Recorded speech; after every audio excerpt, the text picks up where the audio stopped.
I got no clue. It's been so damn long, guys. I don't know. There's no, like, it's impossible for me to know. So in Skype, Heather, you're at the top of my screen. So Heather, A through Z. Let's go with T. I don't got shit. I don't know where we're acting like this. It's a consolidated week. We're actually doing the news for this week on our next episode because we're recording them in the same week.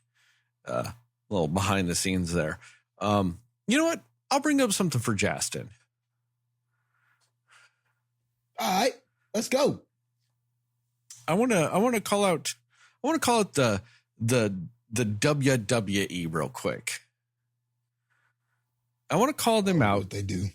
No, just give them actually kudos. Because I've really liked what they've been doing with the Wyatt 6. Yes. That's been some insanely good camera work. I really dug what they've been doing with Liv Morgan and Dirty Dom with with Rhea coming back. That's been really nice stuff. And also, an extra special shout out to Triple H for kind of undoing what Vince has been doing or had been doing and going, hey, AJ Styles, you did a lot of work in Japan. You want to go do some work there and spread our brand into that market too? It's not like they don't know about, the WWE, but going, hey, you're a WWE wrestler. Go promote us in this other promotion.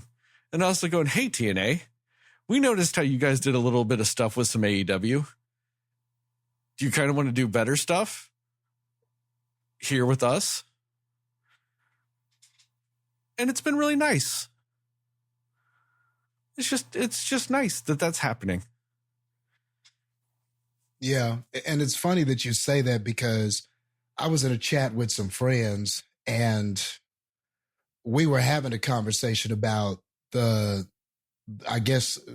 Triple H era is what they're calling it. And like, I was talking to them and I legitimately meant this when I said it, but I was like, can you think of a time since maybe like the Attitude Era where you had so many compelling wrestlers on WWE? Like from the top of the card, the championship picture, to the mid card, to even some of the storylines, the little interactions and storylines in the bottom of the card. But I was like, I can't remember the last time they had this many characters that were so compelling, or at least in compelling storylines. The CM Punk McIntyre stuff is good. The Dirty Dom stuff that you're talking about is good. The stuff going on with the Judgment Day is pretty good stuff. The back and forth with all of that, the other members and Priest and all that is good. The stuff with the new Bloodline and Cody Rhodes is good. You brought up with Damian Priest. He's a good wrestler. Yeah. But when he first got the belt, I thought he was a little weak. He just didn't feel like he knew what to do as a champion. Kudos to Triple H for letting him figure it out. Yeah. Because he's a lot better now than when he first got the belt. He feels like a champion now. Like just with the way he carries himself, the way he talks, all that stuff, it just feels like a champ now. And I feel like if it was a different era or a different management, they would have had him drop the belt real quick because they're like, nah, it's not working. Drop it. He's figured it out. It's way more compelling now. Yeah.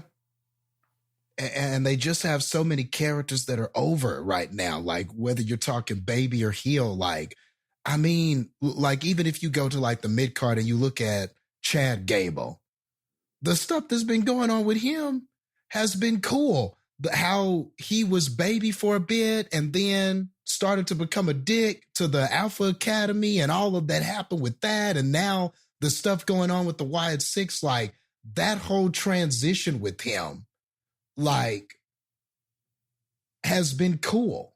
And he's just like, not saying just, I mean, they're all important to the show, but he is a person who right now is not in any of the title pictures. You know, he kind of had his run in the Intercontinental title picture and multiple times, you know, he was doing stuff with Gunther, then he was doing stuff with Sammy and that sort of, you know, and they ended everything with that, but still doing things with him that still allow him to be compelling. You know, he's not just out there. Or like Braun Breaker, he's over too. Like anytime a lot of people are coming out and they're getting the exact reactions that I feel like WWE wants them to get. And like I said, I can't remember a time. I mean, maybe you could say early Ruthless Aggression era, like when Cena, Edge, and Angle and Brock Lesnar, you know, you had a lot of people that were there during the late, like the early 2000s on into like 2005 to Batista, 6 and 7, who were all there at the same time. Maybe you could say that was around the time, but pretty much since that time, I really can't think of a time where they had so many compelling characters from the top to the bottom of the card. And I think that's really freaking cool. It was very top heavy for a while. Yeah. It kind of ended at the upper middle card. Yeah. Lower middle card and like lower was just interchangeable, whatever. Like it did not matter. It's interchangeable. Mm-hmm. You know. Mm-hmm. But no, it really now is. It's just. And even then, like when I brought up TNA, it was really kind of cool when AEW and TNA teamed up. Except for like, you know, TNA had to drop their biggest belt to Kenny Omega. Which, don't get me wrong, it's Kenny Omega. It is what it is. But also, you had to drop your belt to a guy in another promotion. And have your belt defended on another company's show. Like, it's stuff like that. Whereas with this, especially with them partnering with NXT, it's just your wrestlers getting their names out there. Like, to a bigger audience, getting exposed to more people. I mean, yeah, it's not, you know, and some of them don't need it, like Joe Hendry. Does Joe Hendry really need it? No, because that motherfucker has the most viral wrestling theme song to probably ever exist. But what happens? He goes on NXT, pop. Yep. What's her name? The women's wrestler. Jordan Grace. Yeah. Same thing. She goes out there. What happens? Pop.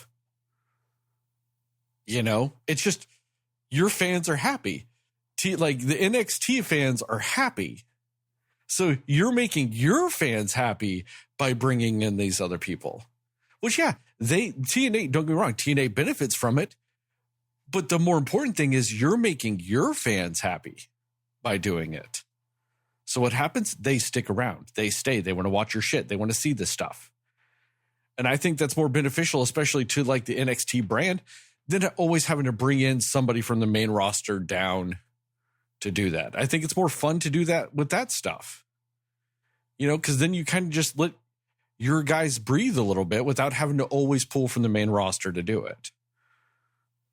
Mm-hmm. But and it's just adds really a level fun. of, yeah, and like you said, that fun, it just adds a level of unpredictability because you feel more like anything can happen. You don't know who's going to show up or who's going to be next. And then as a fan, you start imagining all these possible scenarios. And now it doesn't feel impossible. You know, maybe we will see this person in a WWE ring. Maybe this person could wind up being in the Royal Rumble. You know, now it just feels like things are more exciting. And we didn't even say anything about John Cena, who's going to embark on a farewell tour and do all these dates and do all these pay-per-views and all of this kind of stuff, like a farewell wrestling tour. Like that's awesome too.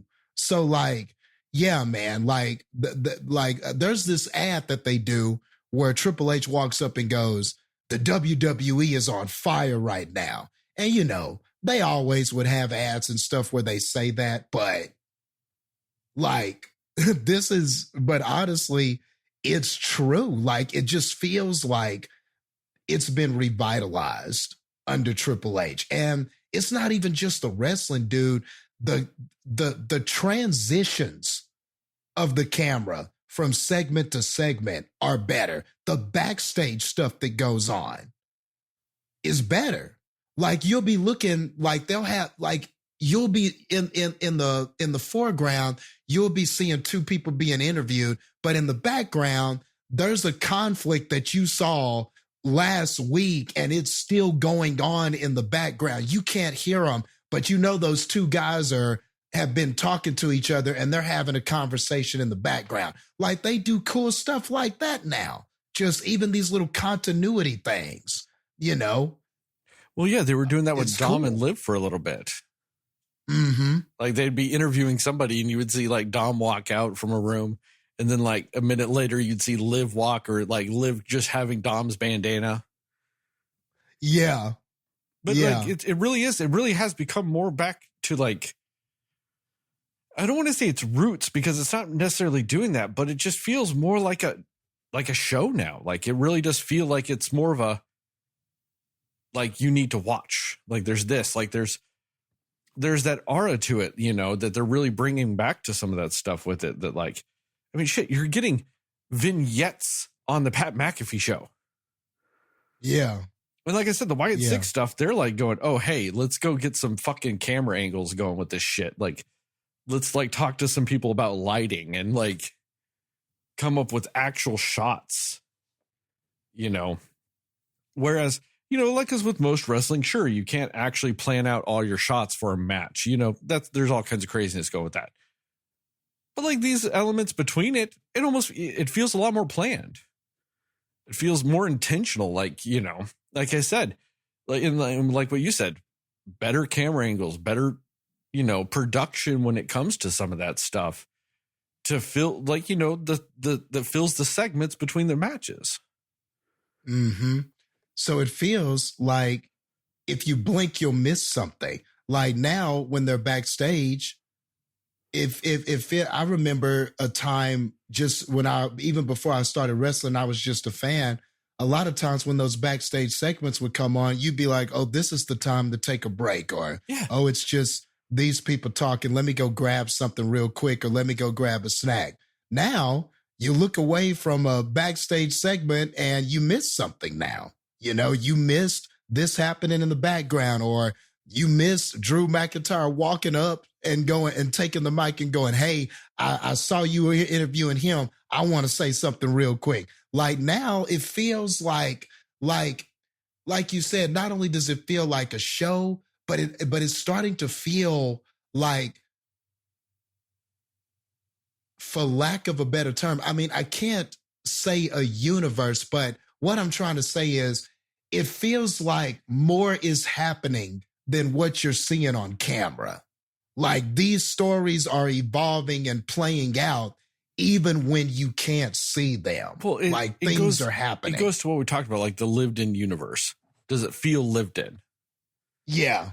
You know, like, does it feel like, you know, these people have never interacted before, even though they're childhood best friends, because the actors just technically met 2 weeks ago? Like, is it that shit? Or is it, you know, like the beginning of Game of Thrones or the beginning of The Wire, where you're coming in and some of the storylines have already been going? Yeah. You know, that you're coming in on Thursday. That conversation started on Monday. But you got to catch up. You got to, you know, you pay attention, you catch up. And then, you know, then it just becomes a part of it. Then you're living it too. You know? And that's exactly what you're saying. Like, there's that background stuff to where you're like, oh, was stuff happening on Wednesday when there wasn't, you know, there's no WWE show on a Wednesday. Is that when that happened? Type of thing. Like, we're living Dom, canoodling on Thursday night when there were no cameras. Like, you almost get that feeling. Yeah. I know it's all story, but I'm just saying, like, but you get that feeling again. Like, yeah. And just, it really is kind of fun that, like, seeing that. And like I said, seeing, like, like I said, these little things happening that 2 years ago would have just been some fanboy writing fanfic about what he wants to see on Raw or, what he wants to see on NXT. Because, every time, like, somebody gets big in the indies or big at TNA or something like that, and their contracts come up, you're like, oh, they're going to WWE, or they're going to AEW. So it's like, oh, well, this person's going to actually just come and do this and like that. And like, oh yeah, Joe Henry's big now.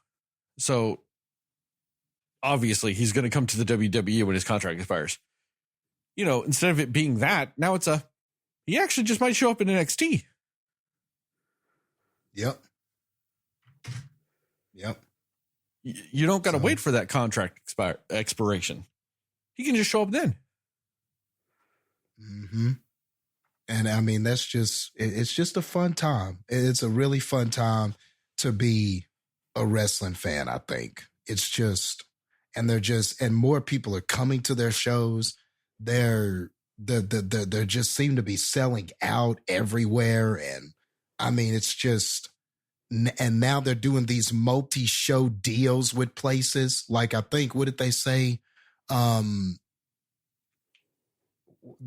know they did some sort of deal where, like, the Royal Rumble, I want to say a SummerSlam and a WrestleMania are all going to be at one place. I can't remember the who did the deal. Where was it?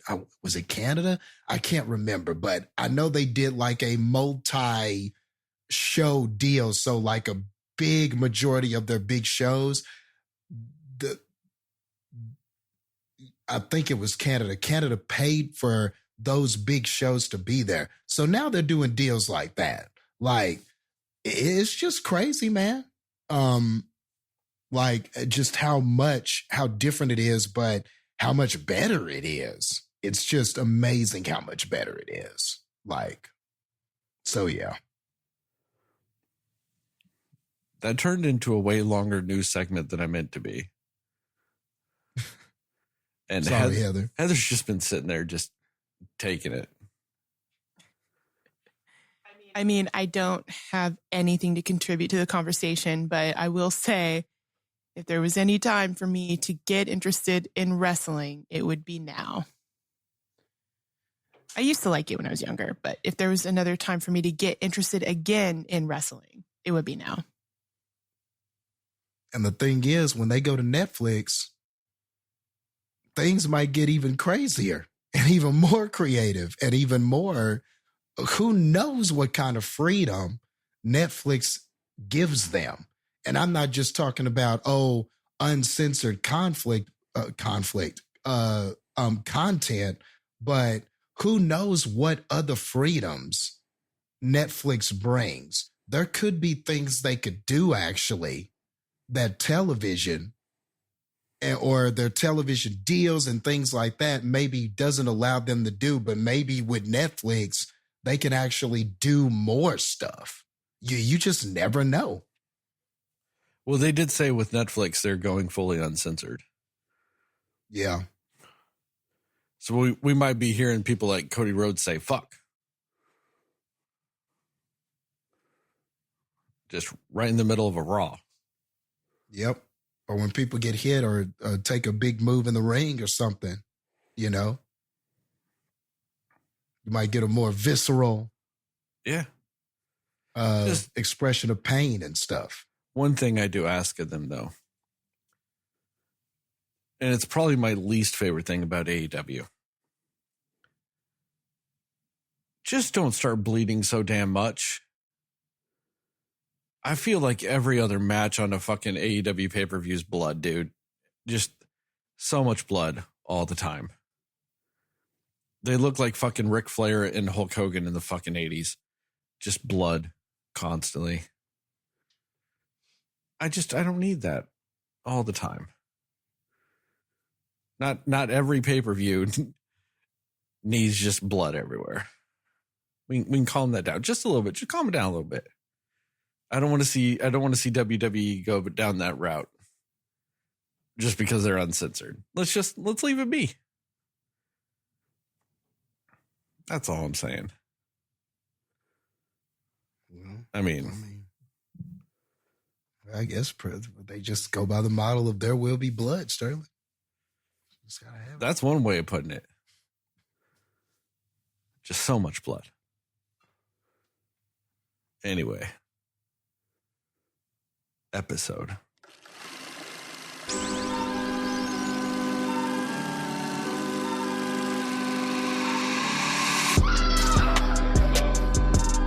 Somebody will listen to me. Nobody knows anything but you. All right. Are you ready? Yes. Come on. Cinema Slayers.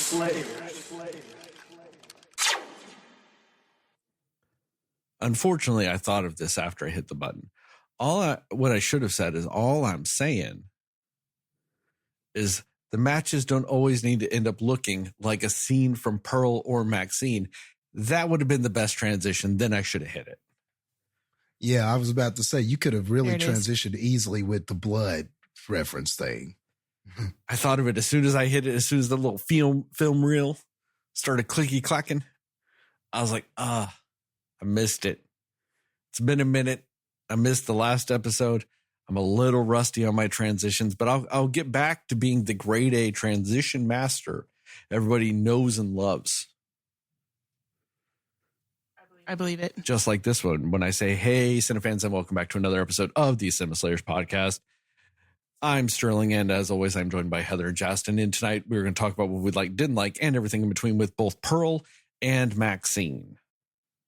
We will go spoiler-free recommendations and scores, and then into a more spoiler-centric section with time codes in the description to allow you to jump around in both audio and video formats for both movies.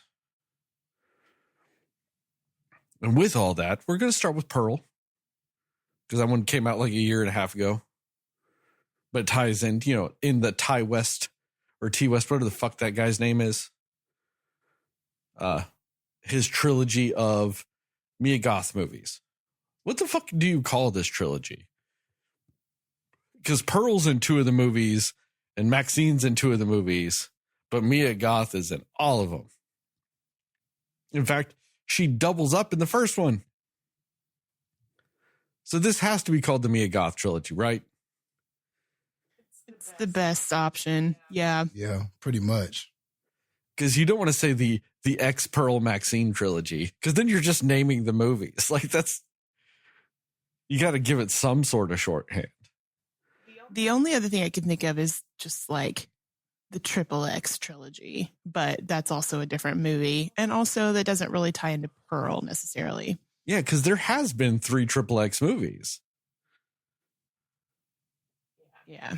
So there already is the Triple X trilogy. See? Yeah, there's no other way. Which is why they almost should have gone X, double X, triple X for these movies. That's all I'm saying. Like, come on. Anyway. Spoiler free, Pearl. Sterling, go. I mean, it's all right. Like, it wasn't great. It wasn't bad. It was a movie. I watched it. I didn't hate it. Didn't love it. Just kind of exists. Which is kind of how I felt a little bit about X. Is it just, it's a movie? I'll say this. I mean, Mia Goth really put on a performance in like the last 3 minutes of the movie. She gives a fucking amazing monologue. Just acting her ass off. I'm like, okay, Mia Goth, look at you acting and shit. It's really good. But also, the rest of the movie is just a movie. Like these movies, for being slasher movies or whatever the fuck you want to call them, because they technically are horror movies. So however you want to present them or sub-genreize them or whatever, they're very mediocre at that. I mean, to me, the deaths, they've got like one cool death and then, just other deaths. That's what these movies are to me. It's a cool death and a bunch of other ones. And that's really about it. I mean, to me, it's just, a movie I watched and a movie I'll probably never watch again unless they end up doing a Maxxxine 4 or whatever. Because then I'll probably have to watch X and this and Maxxxine again to remember them before I watch that movie. Because that's kind of the only reason why I've seen the movie X twice. Is I watched it to make sure I was ready for Maxxxine and Pearl. Even though I didn't need to watch it for Pearl. No. It's just a mess. Who gives a fuck? Quick interjection. Per the internet, it is officially called the X trilogy. They really strained some fucking brain cells on that one. Yeah. I guess. Sure. It's the X trilogy. Cool. We simplified it. That makes sense because not just because the first movie is X, but the Maxxxine movie has 3 X's in it. That's why. Because it's the third movie in the X. Yeah. So it makes sense. I get that. But then also Pearl has none. Like, see, Pearl's the weird movie in the bunch. Because not only is it technically the first one chronologically, but it's the second one. And it also is the only one without an X. Like, they should have given her a different name. Like, what's it called? What do you call the copiers? Xerox? Xerox? Yeah, because that has 2 X's in it. Yeah. She should have been Xerox. Run around in the 19... That's a classic German name. That's all I'm saying. Classic German name. It would have fit. It's... yeah, I guess it works. It's just, whatever. To me, that's just indicative of this whole trilogy. Sure. It works. Okay. They could have called her Roxy with 2 X's.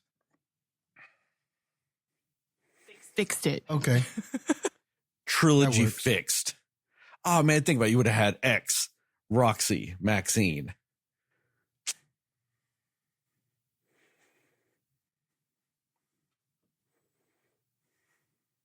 Or Foxy, even. Yeah, that's a little too sultry for the 1920s, though. Yeah, you're right. We got to calm it down a little bit. Roxy is about as racy as we can get. This still sounds like the name of a flapper, as they used to say. I don't know. Like I said, to me, that's just indicative of it all. Because it's, okay, sure, that works. But also, it's just not really exciting. Not really oomphy. But really good monologue. I won't take that away from her. Really good monologue. That was like an acting class monologue. Super good. Jastin, what about you? Yeah, so I believe when we did X at the time, I liked that movie more than you. You both did. Thought it was better than what you gave it credit for.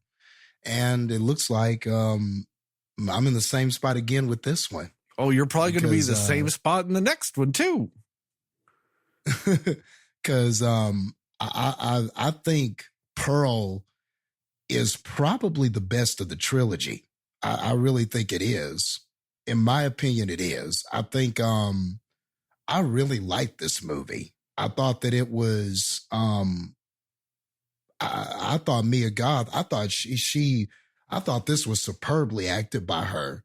and it pretty much is her vehicle. So a lot of the scenes are her, everything that's happening with this story about Pearl is really her. So this sort of like ambitious descent into, what Pearl ultimately becomes, I thought that it was pretty fun. And I get what you're saying about, like, I don't know. I wonder if these movies have been mislabeled as like these slasher horror movies, because this definitely was more psychological to me. Like, you're seeing this character and it feels more like a psychological story, like a story into how this person goes from starts at like this mental state and then arrives to what we ultimately know as Pearl at the end, this murderous woman at the end. And I don't know, I saw this story as kind of a story of how that came to be. And a lot of it is that to me. So you're seeing so you're finding out what her motivations were. She has this goal, she has this thing she wants to do, and the journey to try to do that and ultimately where she arrives. I enjoyed that story. I thought that it was also well shot. I thought the places where we were, nothing stood out as just like exceptional cinematography, but I liked the feel that it gave me. It had an old school feel to it. So the camera work and the music and what we were doing with Pearl, everything kind of matched the time that we were in. So I thought that worked well for me.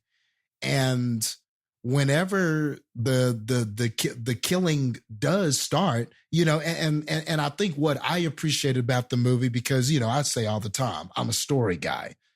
I like the story that we got. And by the time the movie did get to the killing, there was some pretty brutal killing. So, but there? I was kind of like, damn. How no? That was a lot of. Am I more broken than you, Jastin? I know both you and me are a little bit broken when it comes to violence. We're both a little broken. Am I just a little more broken than you? Like, I don't know, Sterling. You're just weird, because for me, I mean, it's hard to define what you like as satisfied violence. Like, it seems like it doesn't matter if it's the level, or it doesn't matter. I don't know. You kind of feel like if it hits you at the right day and time and you're in the right mood, you might like it. And even then you may not. Me, I feel like I'm a little more simple. Like, I like violence when the story, when it's executed in a way that complements the story. That's what you can always come back to with me.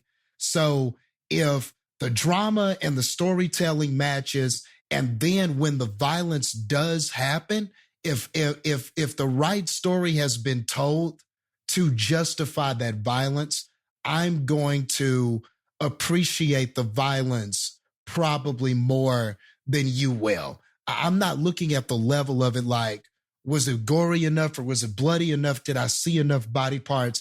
If what is happening complements the story, I'm going to like it, most likely. And in this, I felt like it did, based on what we got from the Pearl story, where it winds up, and what a resolve is at the end. Everything sort of matched what we got. You felt like there was this person was almost like a ticking time bomb, and you knew it was only a matter of time. And then finally, when the bomb goes off, I felt like what we got was appropriate for that story. So therefore, I enjoyed the violence. Maybe that's why it affected me in that way. Now, was it comparable to something like, I don't know, Terrifier, or, is it like, was the violence level like, I don't know, what's another movie that was pretty violent? I don't know, When Evil Lurks or something, or what was it, Evil Dead Rise or something like that? Was it on the level of violence of that, like gratuitous violence of that? No, but I think on a psychological level and a storytelling level, it was there. It matched, and it was the right violence. It was the right violence for this story we were trying to tell. You might have a point there, Jastin. Because when you said that, it made me think a little bit. And I'm like, what is good violence to me? And I do think I have tell me, because I don't know, Sterling. I can't figure you out, bro. I think I have a different scale for what kind of movie it is. Because, like, in a horror movie, I think I just get the expectation of more. You give me an action movie, you give me like a John Wick. It's violent, but it's not overly gory. But it's violent, and I'm satisfied with that violence. So like action movie violence, am I more lenient? Because like if the action's good, you don't necessarily need to see blood and guts and all that other shit as long as the action's good, but it's still violent. But when I get horror movies, I'm just like, I don't know. Like, I feel like sometimes I need more. But then also, if you give me just a pure violence movie, like you brought up Jastin, Terrifier, I think those movies are fucking garbage. Because they're just like, look at the fucking garbage. Like, look at the violence. Look at, like, there's nothing substantial behind it all. So it's not necessarily that I need more violence, because those movies that are violence for violence sake, I think are garbage too. I got very much in trouble for calling a movie out for that when we used to do written reviews. But I don't know. When I watch a movie like X or Pearl, I mean, this isn't a spoiler because I already kind of said this, Maxxxine, I don't think the violence is good enough for what they are. But then I think you called me on my shit, Jastin, because I don't know what the fuck I want from it. I just know when I watched it, I didn't feel it. The limit does not exist. Oh, no. I mean, that's just an observation based on, we've done so many of these horror movies, and nothing that you ever say about that is consistent. So I just don't know what it is. You just said, you're weird, Sterling. Because you're right. I mean, I'm not really even saying that there's a problem with that. I'm just saying I can't define it. The problem when you talk about it, I think the problem is I can't define it. But like, because When Evil Lurks was good, I liked the violence in that. But then Evil Dead Rises, I thought was a little weak. And everybody else is like, it's over the top. And I'm like, it's a little weak when you compare it to the other Evil Deads. I was like, it was kind of weak. What the fuck do I think is violent? It's interesting because I feel like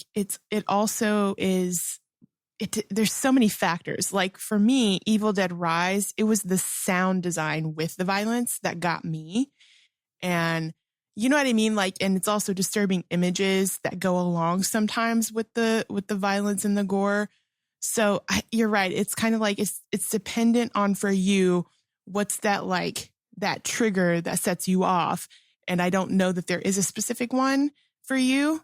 And because I think Jastin does make a good point. It's like, you can appreciate violence, but there's nothing that really is just like, yes, that was the perfect amount or anything like that, you know? Actually, I'm wondering if I'm a slightly more extreme version of you, Jastin, where these movies where they have this stuff, since I'm not connecting, when I I'm not feeling satisfied with the narrative. Maybe I'm looking for more from the violence then. You know what I mean? I'm not feeling satisfied in one regard, so I'm looking for that satisfaction from the other side. Whereas since you're satisfied with that, you're getting still satisfaction from the violence. Maybe that's it. That makes sense. Yeah, it could be. It could be that. Because I'm thinking about some things you said before, and maybe some of it is that.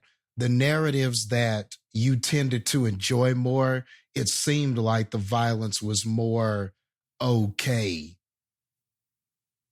I'm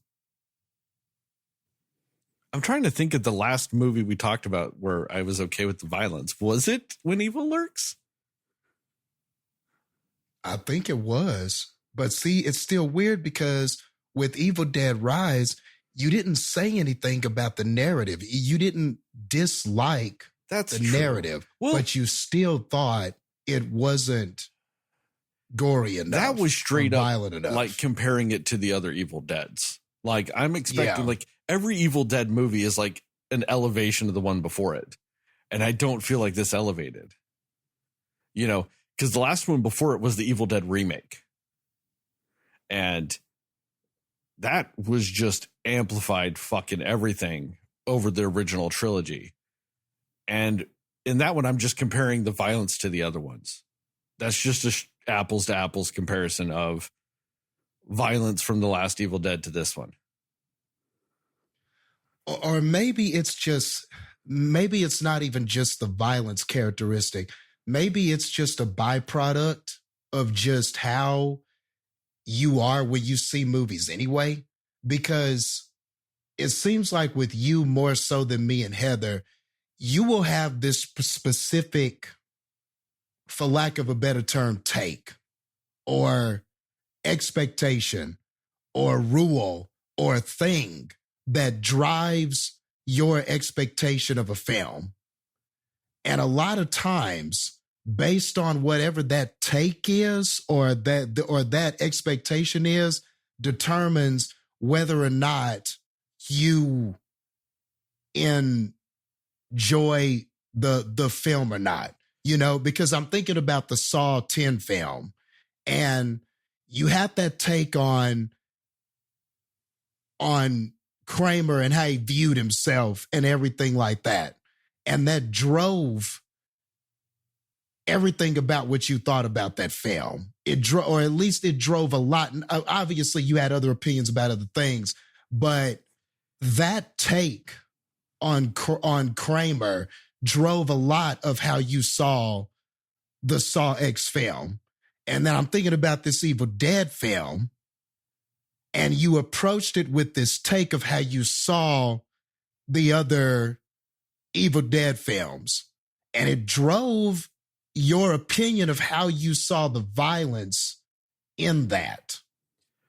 I do think it's fair, because I do think more than you guys, I'm more willing to potentially let my biases carry over into the movie. You know, like if I watch a trailer and I expect one thing and you don't give me that when I go to the movie, I will hold it way more against you unless you happen to pleasantly surprise me. You know, a great example of that's the movie Pig. I was expecting one thing when I went in. I got the complete, exact 100% literal opposite of that whenever I finally watched the movie. But I was pleasantly surprised. I was still enjoying every aspect of it, even though it wasn't what I was expecting.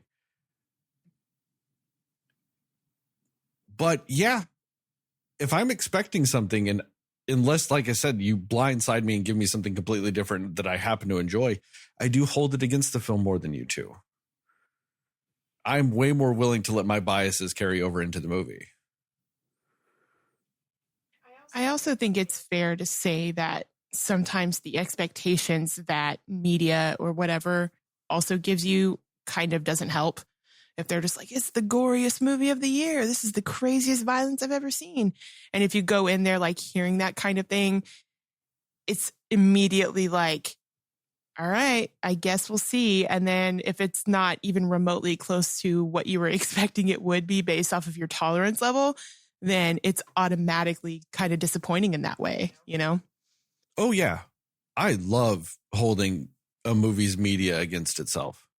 When you're telling me, when your promotional material is going, this is this movie, and I go watch it, and it is not fucking close to that movie, fuck you.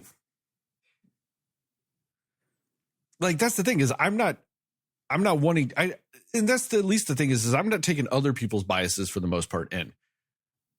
I'm giving you like what I watch in the trailer or what your promotional material for your movie tells me what it is, you know, or like even just the hints you'll get from a cast/director, you know, the cast is this and director is this. Sometimes based on those two things, you can kind of get a somewhat semblance of what the movie might be just based on some of those things. Just, you know, yeah, I'll go in with that. What was it? Yeah, that's one reason why I was so mad with Hereditary. It's the second coming of The Exorcist, all this other shit. That's what they're fucking telling me when I go to that movie. That's what I'm getting. And I watch it and I go, nope. So yeah, I do that. Should I do that? As somebody that's supposed to be sitting here and giving a critical take on a movie, should I be doing that? No. Nope, that's bad. That's a bad Sterling for doing that. Will I stop that? Probably not. Because I try to go at this at not necessarily being completely critical of the movie, whatever, as much as I want to give the feeling I have when I watch the movie. And if it's flavored by trailers and advertisements and marketing, so be it. But that's also the reason why they have that shit. They want to flavor it a little bit. They want to entice you to watch the movie based on all these things. So if it doesn't live up to that, that's it. Maybe that's it though, Jastin. I think you called me on my bullshit a little bit. Well, it's interesting that you say, is that a bad thing? It probably is. I mean, maybe in the sense of like, if the idea is to just grade the film on the merits of it and try to give the best objective score, which it's hard to even say that because really all this is opinions anyway. Everybody sort of is gonna have a perspective and gonna have biases. But I get what you're saying in the spirit of being fair to the film. Is that really fair to the film? I guess not, but I don't really necessarily see it as a bad thing because I think all people do this. I think all fans do this.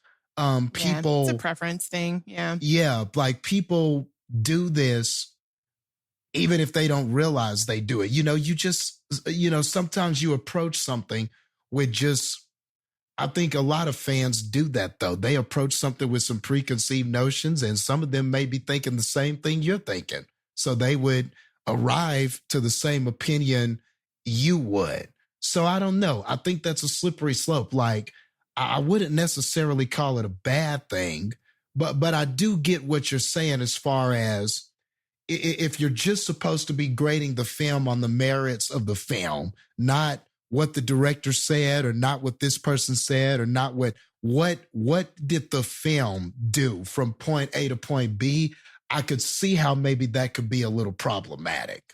But also it's just, I would rather you just be you and not try to do something that you're not. I think that people want authentic opinions. And I mean, regardless of how you arrive to it, your opinion is your authentic opinion. Well, I mean, that's all anybody could ask for. I mean, and yeah, when I said that is that a bad thing, yeah, it's because when you are doing a review or being critical of something, you are supposed to try to go into the movie with no biases and give it, like you said, Jastin, the A to B or A to Z. This is what the movie presented to me. but I'm a junkie when it comes to like stuff. So like, I want to know when, when a director says, this is what my film is supposed to be. I want to know that. But I also want to call you a liar when that's not what you give me.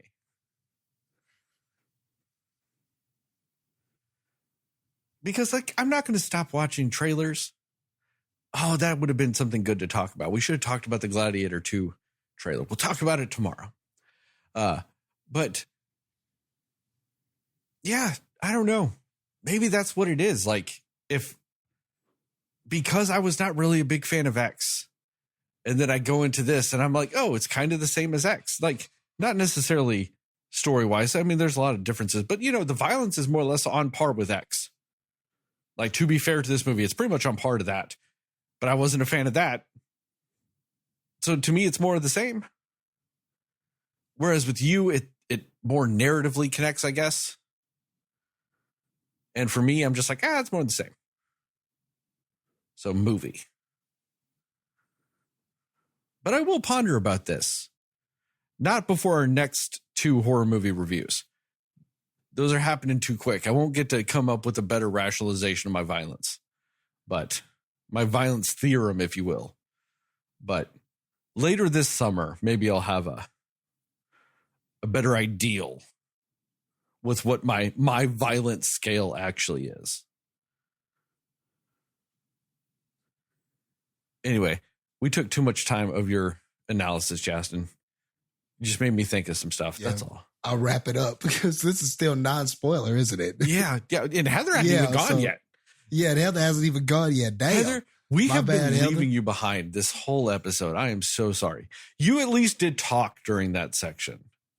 So it's. I want to be one of the cool kids. It wasn't. Yeah, it wasn't like the wrestling section where me and Jasper were like, "Hey, Heather, we'll see you in 18 minutes. Bye." Yeah, so I'll just wrap it up. But yeah, so like I said, I just thought the violence that we got was justifiable with the narrative that we got. And all in all, this really worked for me. And those ending credits might be the creepiest ending credits I've ever seen. And you want to talk about some acting like Mia Goth. I feel like after watching these 3 movies, this is the kind of performance, this is the kind of character that I feel like will follow her in her career. Like, this is one of those she'll be known for. Like, obviously she may do better stuff. She may go on to win awards and do other big movies and stuff like that. Hey. But you know how every actor has those roles that they do and people kind of remember them. They're like, oh man, remember when he played that character? And everybody kind of remembers that performance. I think this will be one for her. I think that I mean, man, she was just doing some incredible stuff in this, especially this Pearl movie. I mean, in all the movies, but this one especially. And I don't know. I think this is one of those where when people think about her, they will think about X. They will think about this, or Maxxxine, I guess would be the best way to say it. They'll think about this Maxxxine character, this Pearl character. I feel like this will be one of those that follows her. Like, people won't soon forget about it. Hey, for all we know, it could be Blade if that movie ever comes out, because she is cast in that movie. So hopefully, if it ever comes out. That is the biggest if ever, though.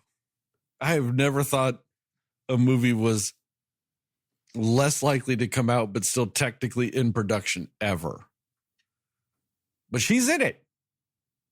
She is, for now. Who knows? She might get recast because she might have to bail to go do another movie. Because, can't be on hold forever. But as of right this moment, she is still cast. Heather, what about you? Yeah, I think Mia Goth is, if I'm not mistaken, I think the majority of her roles are in the like suspense horror genre. And I like that for her because she's got the talent to pull off the believability that you want in a good horror movie. And I appreciate that about her performance, especially in this movie. I think I'm kind of on the other end of it as far as if I had to choose, I mean, I feel like all three in the X trilogy are pretty close in ranking for me. They're all very closely just as good as the others, I would say, in my opinion. But I think I would say probably this is my least favorite of them. And I think that that's really solely because I like the energy and the dynamic of the characters, because there's a lot more characters in the other ones. And I think that it's just more, that's why I like those better. But again, it's not by much. I mean, they're all really close in ranking for me. But I will say this is definitely Mia Goth's best performance of the three movies. 100%. Like that, like you guys said, I mean, that monologue at the end of the movie is top notch. It's great. It's kind of like, if for me, and Sterling's probably going to hate this, but the Hereditary scene with Toni Collette at the table where she's having a freak out and she's talking to her son and yelling at him. That was an incredible scene. That was an incredibly acted scene in that movie. And it was kind of a standout scene and moment because of that. And I feel like that monologue at the end of Pearl is sort of that same thing for me. It was definitely the standout of the entire movie. But I mean, she did a lot more subtle, nuanced things in her performance in this that I really liked too. And we'll get to some of it in spoilers, but yeah, there's just a couple of moments that I was like, that seems like a very real and raw reaction, and I loved it. And she did a really good job at it. I do think the atmosphere that they give you, yeah, I mean, you're in this time that everything that they do with this film is from that time, it feels like. And even in like the scarier moments, the type of music they're playing, it just kind of fits and works with what they're doing. And that's cool. And you get to know more about, obviously, Pearl, who we first see in X. And I will say probably the best thing I would say about this film is it really does give you a better understanding of why Pearl is the way she is in X. And I think that it makes sense. You know, you don't feel like they had to like retcon anything to make it work. It makes sense. This story and this person in this movie leading into the person we get in X. And I like that it really transitions so well to where you're like, yeah, I believe that this Pearl grew up to be that Pearl. It makes total sense. And you see her background and why she is that way. And I think they were really good at making that connection for us. It's, yeah, again, well acted, well shot film. There's just really good dialogue, mostly obviously from Mia Goth. But yeah, I mean, it's one of those where it's not like it's slow paced, but I just feel like there's a lot less like action happening. There's a lot more under the surface things happening in this movie that kind of speaks more volumes in the whole story, if that makes sense. So I like how they did that, but I think just because the energy of this one was just different than the other two, which was on purpose. But just, again, kind of like we were talking about preferences earlier, it's really just a preference thing for me. But I still think it's a really solid, like, of the three, it's a solid movie, you know? It was fine. It's not anything I would say is my favorite in the trilogy. It's not my favorite horror film, but it is a pretty solid addition to the X trilogy. Recommendations and scores? Yep. Recommendations and score. Heather, go ahead and go. Yeah, if you liked X, if you like Mia Goth, if you're into horror movies, really like the psychological thriller type, that is more what this is. Yeah, sure, give it a go. There's not really a reason not to. And I mean, it's fine. You know, it's not anything that I would say, aside from the last act and some of the monologue going on, I don't think it's specifically anything to write home about as a whole movie, above anything else, but it's still pretty solid. So I'm going to give it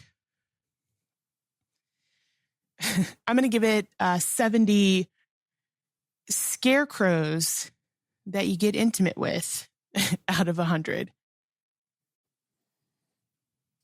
Jastin, what about you? That part was tight. I knew I would get it with that. Yeah, I'm gonna recommend it. I know I missed one episode, guys, but what the fuck did this turn into? Just knew. I was surprised Heather with that. She's talking about Scarecrow fucking. You're talking about how you love watching Scarecrow fucking. What the fuck did this podcast turn into when you guys watched Quiet Place? I didn't even get to watch Quiet Place. Sterling? What is Quiet Place just a bunch of fucking while aliens attack? What the fuck is this movie that turned you two into just some Scarecrow fucking watchers? You know, it was Challengers, really. That's what really did it. That would make more sense with All right. Yeah. I missed that episode. I have to say this real quick. Can people calm down about that movie? It was not that crazy sex wise. It wasn't. It was not at all. Which again speaks to the whole, like, the hype that media was telling you about what this movie was. Man, but everybody's going, oh man, there's a threesome in this shit. No, there wasn't. They all three just made out a little. Outside of that, it's just normal movie fucking for the rest of the movie. It's not, don't get me wrong. I'm not saying that there wasn't some sexy elements in it, but this was not the crazy sex movie, you know, that everybody's like, oh, you gotta watch out. It's just so it's crazy sexy. I mean, it's just normal sexy. Like, this is 2024. That's not that crazy. But you guys apparently watched Quiet Place day one and just all horny for Scarecrow fuckers now. What the fuck did I miss with that? Well, I just said the scene was tight. I didn't say I was turned on by it. I could have liked it for its artistic value, Sterling. Justin, there is no artistic value to fucking a Scarecrow. You can watch. You watching Scarecrow fucking because you like it. Scarecrow fucking and appreciate the artistic value of that. Justin, there's none. It's Scarecrow fucking. All I'm saying is you can't say that's not one of the things you will most remember about that movie. That's why that's my score. That's pretty much this movie is Scarecrow fucking and Mia Goth doing a monologue and stared at the camera for like 8 straight minutes. That is this whole entire movie for me. I really don't. Like, as the days go by, I'm remembering less and less about this movie and only remembering those things. That's it. But those things alone are enough to recommend, which is what I'm going to do. Because, I mean, those are memorable scenes. And I think people will appreciate the artistic value of what was done to the Scarecrow. So I'm going to recommend it for that. And other things, too. There were other scenes, I think. But, yeah, I'm going to recommend it. I really thought that this was good. I think the story is very interesting. Like I said, it works more as a psychological character study to me, more than it does a horror movie. So I will taper that. It does take a while.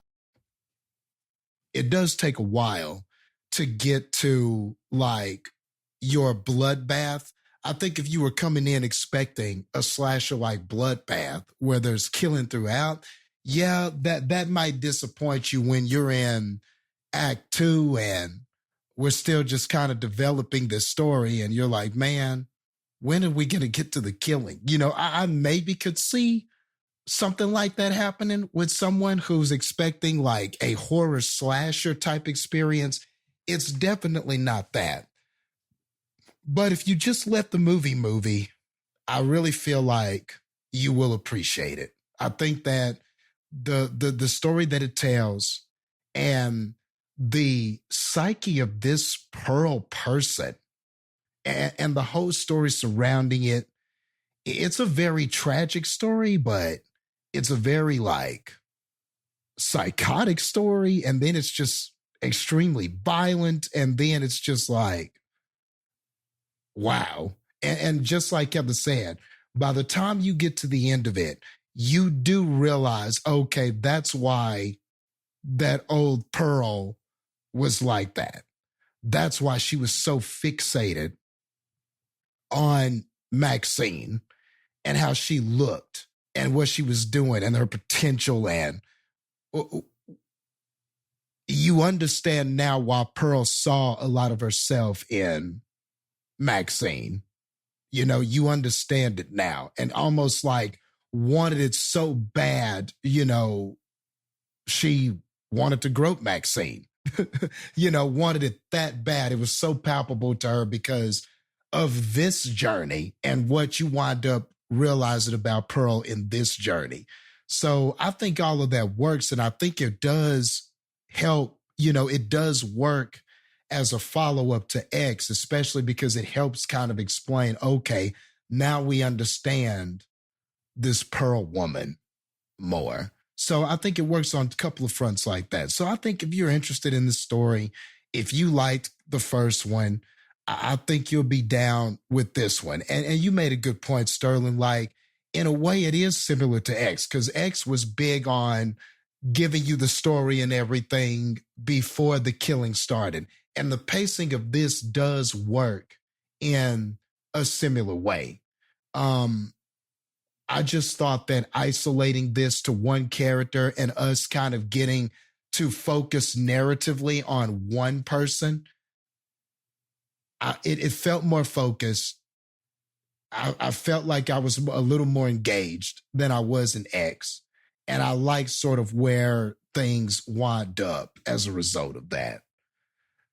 I'm sad I missed it. I didn't go see this in the movie theater because I just think I would have enjoyed it. You know, it was fine watching it on my TV and stuff. But, you know, after watching this, I was like, damn, dude, I wish I had saw it in the theater, man. This would have, I missed a good one. You know, I felt like after I watched it, I had missed a good one.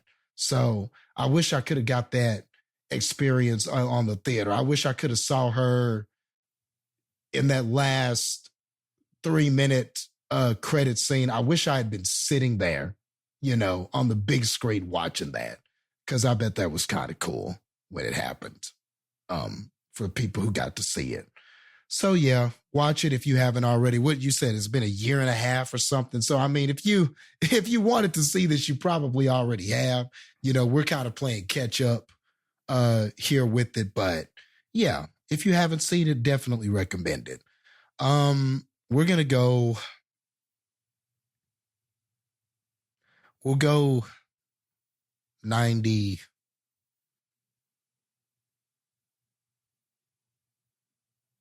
So that's why she's so good with the pitchfork. Out of 100. Damn. Coming up with that big old score. Yeah, it really has been about a year and a half. It came out on September 16th, 2022. So we're a little less than 2 years. It's about a year and 3/4. If you like X, sure, watch it. If you like X, you'll probably like this movie. I'd say at least the same or close to. Maybe a little more. Jastin liked it more. I think Heather liked it technically a little less.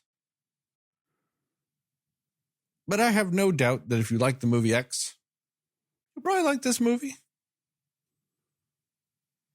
They're very similar in a lot of ways.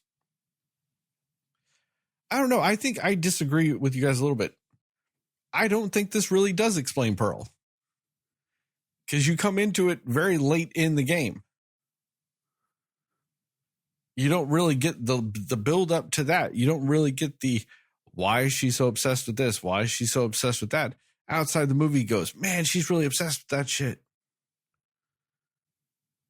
So I don't really think you get the why.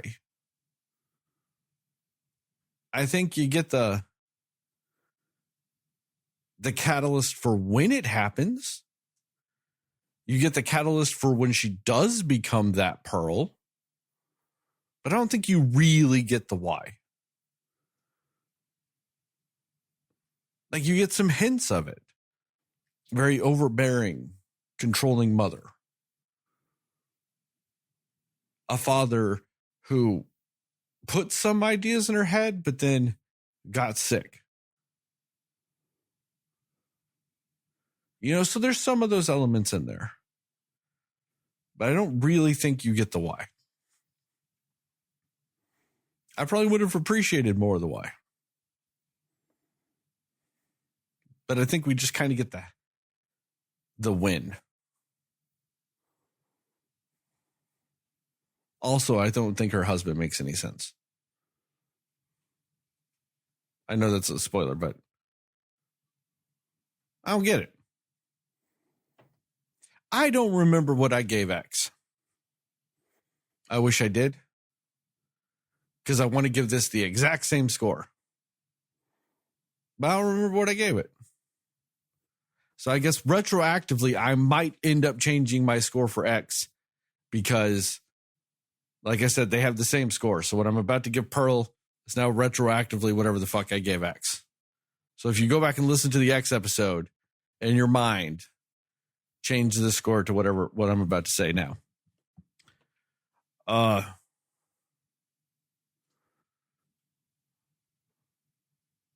going to give it a 59. Rotting pig carcasses on the front porch that later you put on the dining room table. Out of 100. So that puts this Cinescore.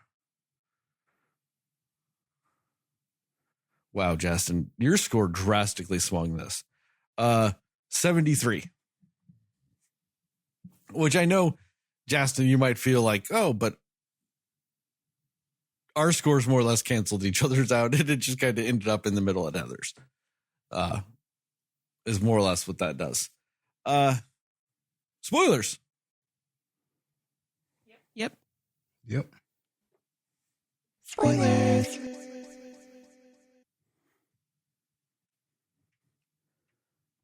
Now, that's a movie I kind of want to watch now. I want to watch the movie between Pearl and X. I want to find out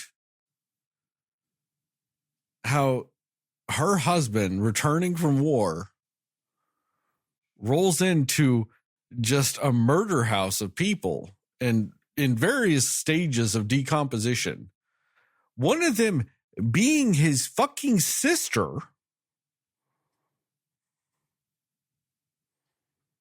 And just turns out and goes, yeah, I'll let you fuck people, like kidnap sex slaves and fuck them in the basement before we, murder everybody. Because that's his character in X. Right. Technically, his sister, I don't think was at the table, right? Wasn't she buried because she chopped her up? Or did she still put her at the table? I'm trying to remember.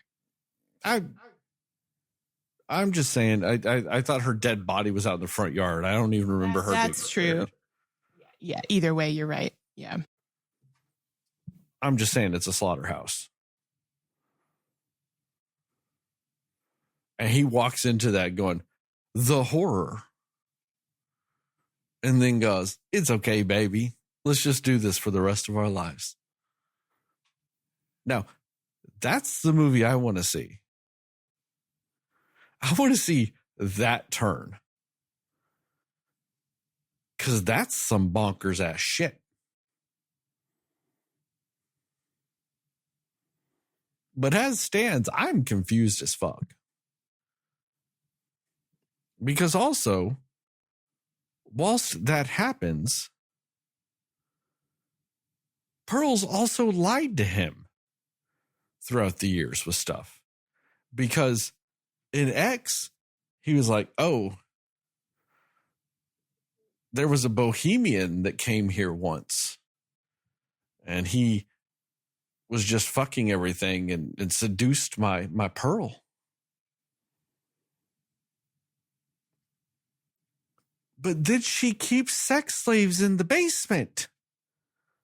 So obviously, your Pearl's fucking other people. So why are you so mad at the bohemian?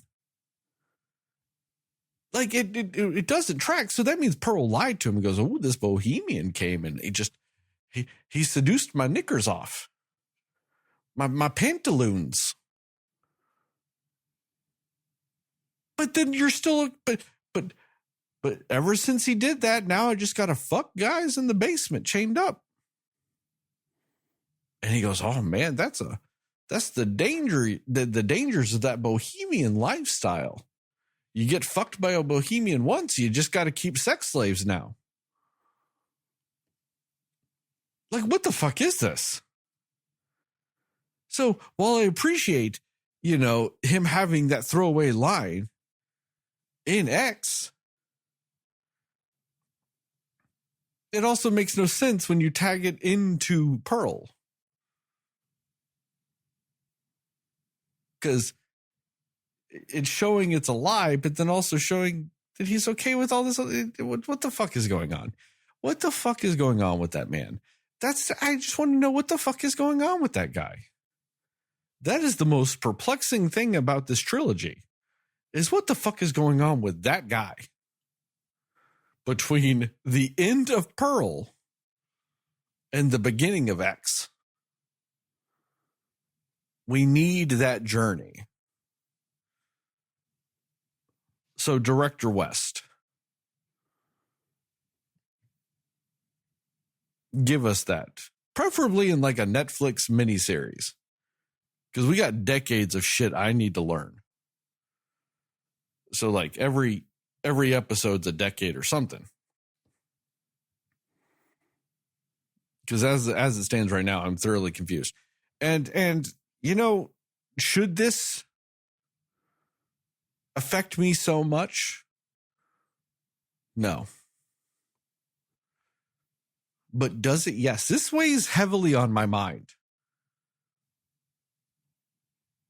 Because that's one of the most lingering thoughts I've had about a movie.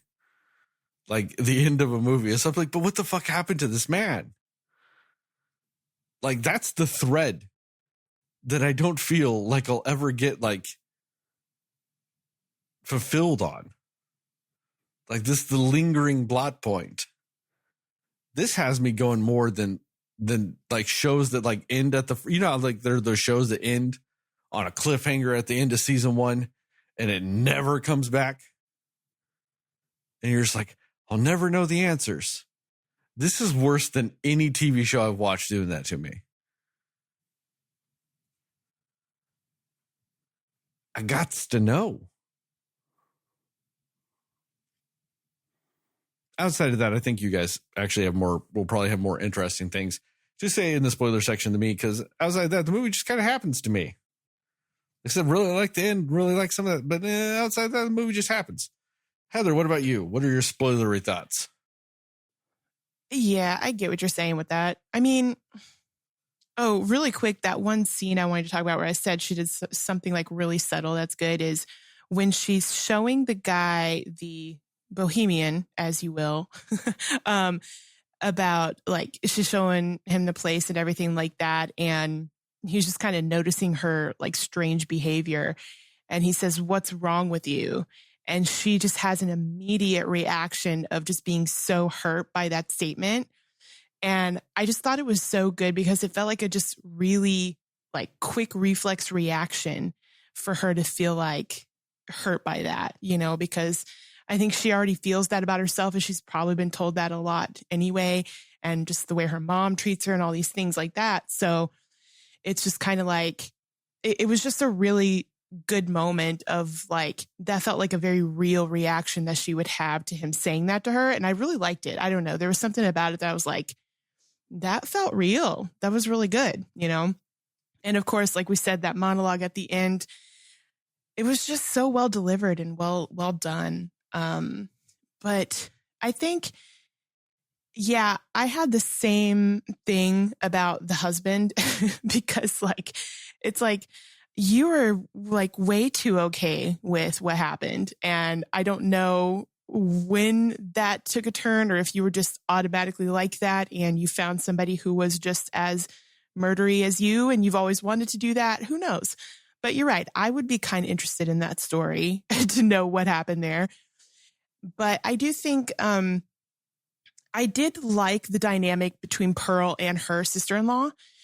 And I liked that moment of like when they are going to this audition that Pearl wants to do, the dance audition. And she's just so sure that she's a star and that she's going to get it. And that scene was really interesting too, because she's so dedicated and she's so into it. And in her mind, it's just going a completely different way than what they're actually seeing. They weren't saying it was bad, but they were like, we're just going for a different look, a different person.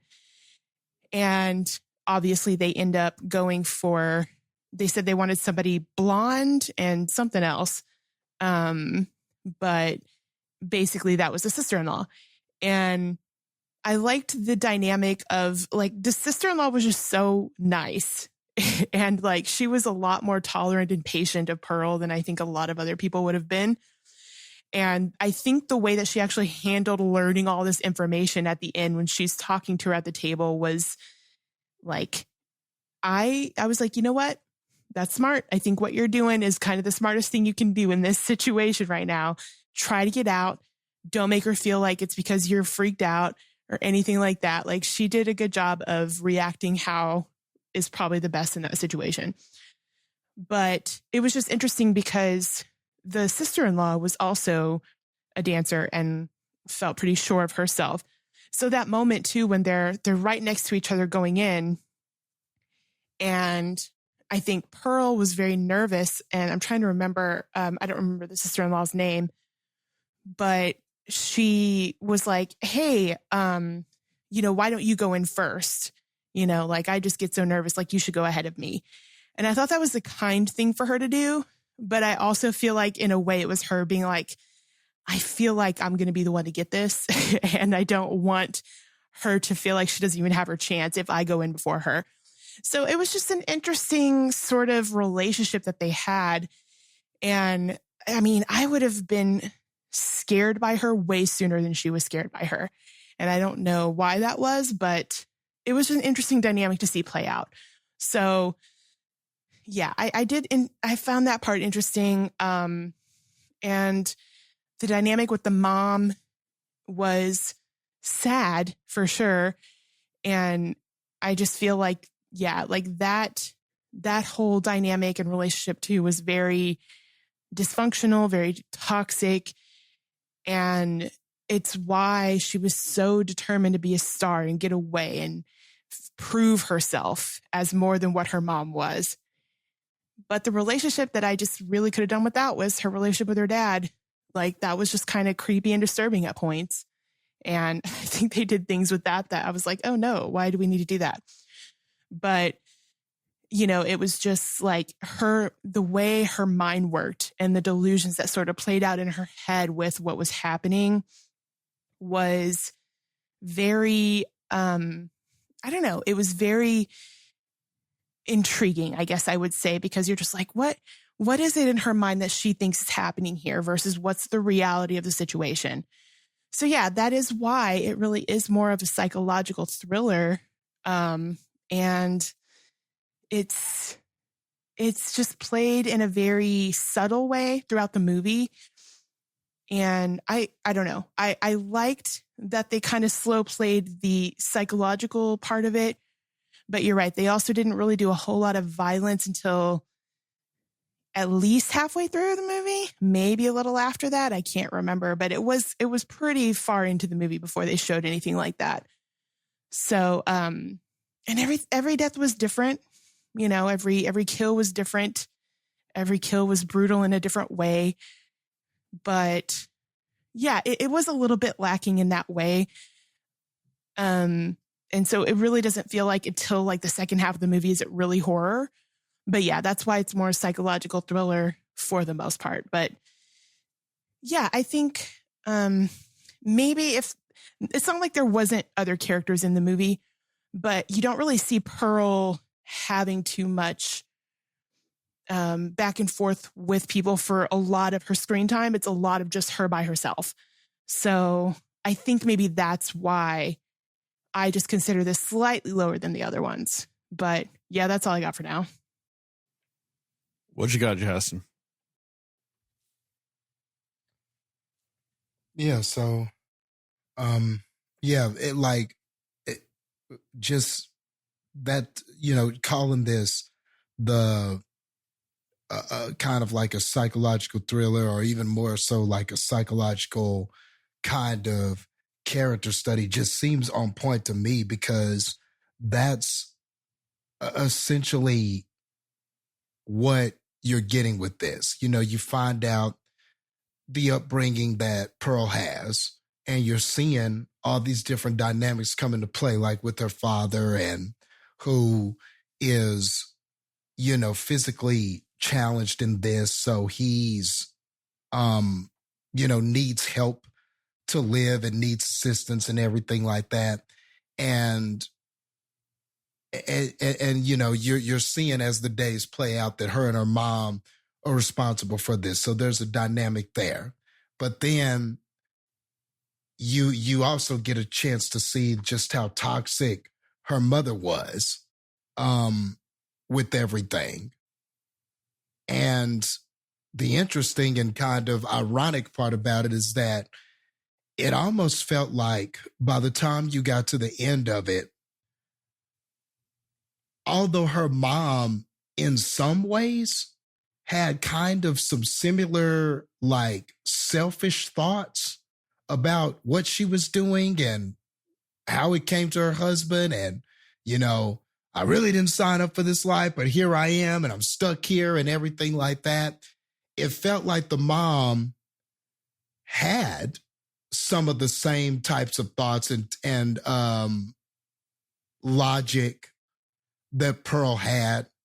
But the difference seemed to be that Pearl was more of somebody to act out on what she felt, and holding it in seemed to be very hard for her. She could hold, obviously she could keep secrets. She was withholding a lot from the husband, but still she's a very like action person. When there's something that she doesn't like, when there's something that she wants to do, her, even though not with the best logic in the world, and sometimes just no logic, it was just, I'm just going to do what I feel at this moment and think about the consequences later. But that's what she sort of struck me as when I look at her and her mom. And maybe that's why, on some level, that's why she just looked at her mom and was like, I don't want to be like this. I don't want to be you. I don't want to be this, like almost like this prisoner to this situation. And in a way, it felt like the mom was sort of trying to raise her to be that, like to be the same, and almost like in a vindictive way. Like it didn't feel like the mom was looking out for her. It felt like the mom was like, you don't deserve to have any kind of freedom or a real life or be motivated to do things either. I just want you here with me to suffer in the same misery. That's what it sort of felt like to me. When you get towards the end and they're both kind of expressing how they really feel. So you understand why Pearl has this dream to become this star and everything like that. And yeah, her imagination just runs wild at different points. And it's almost like she sort of has to formulate in her mind the things that these people are doing, because then it can justify what she ultimately does to them later. Almost down to the, like, that was a pretty crazy scene in that monologue that we keep talking about. But what was interesting about that was that she kept asking, let me just look at her name, the character name of Mitzi. She kept asking her, or she kept saying to her, so yeah, you got the part, right? And, you know, Mitzi's like, well, no, I remember I didn't do it. You know, I didn't do the audition and everything. And then she sort of just kept telling her to say that until she said, yeah, I got the part, you know, yeah. Almost like Pearl feels like she has to kill her. She's revealed too much. She knows too much. But it was almost like in Pearl's mind, there needed to be this other justification that kind of made her actions more noble. It's not just, oh, let me kill this person because I've revealed too much to this person. You know, in her mind somewhere, it's like, Mitzi got what I wanted. She got the part that I wanted. She's the reason why I didn't get that part. Kind of making up this scenario so that when she kills her, she feels better about it, or she feels more like it's justified, when really we know that this is all just stuff that she's making up in her head.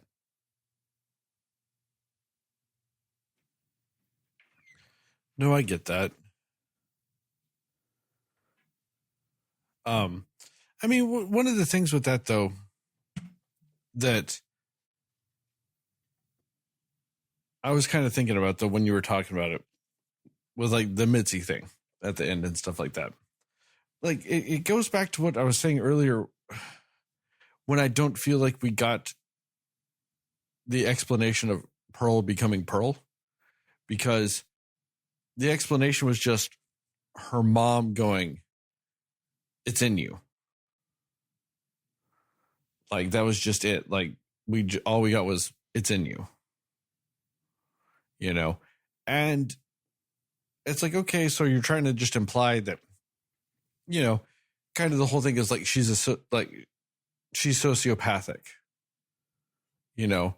Is she a sociopath or a psychopath or something like that, to that degree? Which, that's the thing, you know, that's not, but like, it just felt kind of cheap that, you know, a day before she kills her mom, she's like, it's in ya. And like, you don't get to see like any of the stuff that like told her mom that while she was growing up. Because like, obviously her mom had aspirations to wanting to be a dancer and all those other things, or something, because she had all the colorful outfits in her closet. Because, you know, Pearl was going and stealing them. And then, you know, obviously the situation with the farm and the dad, you know, and so she just kind of came to that whole, like, this is what I'm going to do. I've got to be this, you know, and, you know, so like, you know, situations change, all this other stuff. But I just don't like so many of those aspects of what Pearl is, what Pearl has, and what Pearl thinks, and all this other stuff is just kind of told to us. And that's what kind of weirded me out a little bit. Or like, not weirded me out, I should say, is like bummed me out. Because I felt like the movie just told us instead of showed us. Too many elements of that. And just went, okay, but look how crazy she is now. We told you she was crazy. Look at her be crazy. I think we should have seen more of the elements of when she was a child and stuff. Instead of just bam, this is it. Like, maybe an explanation of why she's rolling around in cornfields fucking scarecrows. You know, maybe something like that would have been beneficial.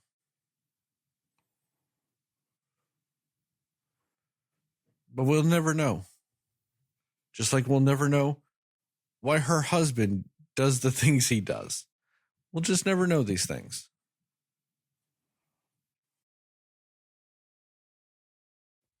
And I took it as, that's interesting that you say that. I guess I more or less took it as the story was going through, is like, I watch these crime documentaries and these things about serial killers and stuff all the time. And a lot of times there will be these people, these family members talking about, there's this one, I guess I'll go ahead and specifically name it. There's a series on Max called Evil Lives Here. And so it's about these families and these, children, siblings, parents. Sometimes the sibling is the killer. Sometimes the parents are the killer. Sometimes, but regardless, or it's a wife, but regardless, it's somebody that you've lived with, and this person is a killer. And it's very interesting how in a lot of those stories, they talk about how even just at childhood or when this person grew up, there were just these unexplained things, these unexplained actions, these urges that this person would have to do these horrible things, or they would torture animals and nobody knew why. We don't know why our brother would do that. He just, for some reason, loved killing animals. And one time a cat walked up and he just grabbed it and broke its neck, and nobody could figure out why. And my parents could never discipline them enough to figure out what was going on with them or anything like that. And you get the sense that sometimes, and a lot of times, those family members just arrive to the conclusion, they'll even say, my brother was just always like this, or my sister, my family member, whatever, they were just always very eccentric. They would just always say these things, and none of us could ever really figure out why they were that way. And then this person, and then sometimes those behaviors just remain consistent, or they get worse. They develop into something worse as the person gets older. And then the next thing you know, this person's killing people, or something like that. And I don't know, when I looked at the totality of Pearl's story, the sort of the way her mother handled her, the situation she was in, the way that she rationalizes things, as far as like when you get to that monologue, I think it answered a lot of questions for me, as far as the resentment she had towards her husband and what she decided to do instead of talking that out or seeing if there was some other, her brain obviously doesn't work like a logical human being's brain. She didn't strike me as a person who was, for lack of a better term, normal, and then grew into this.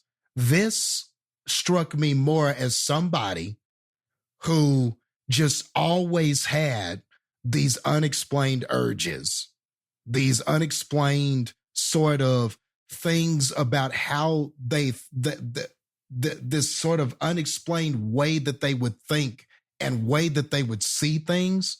And it was just not the way other people would see things. Like the way she saw a problem and how to solve it is just different.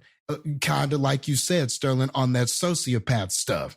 Oh, I have this problem. Well, then I will kill this thing and that will solve the problem. Or, oh, I see this person as in my way. So what I need to do is, if these people die, then it solves my problem. That was even a line in there. She's talking to the projectionist and she's like, well, if they just died, my problems will be over.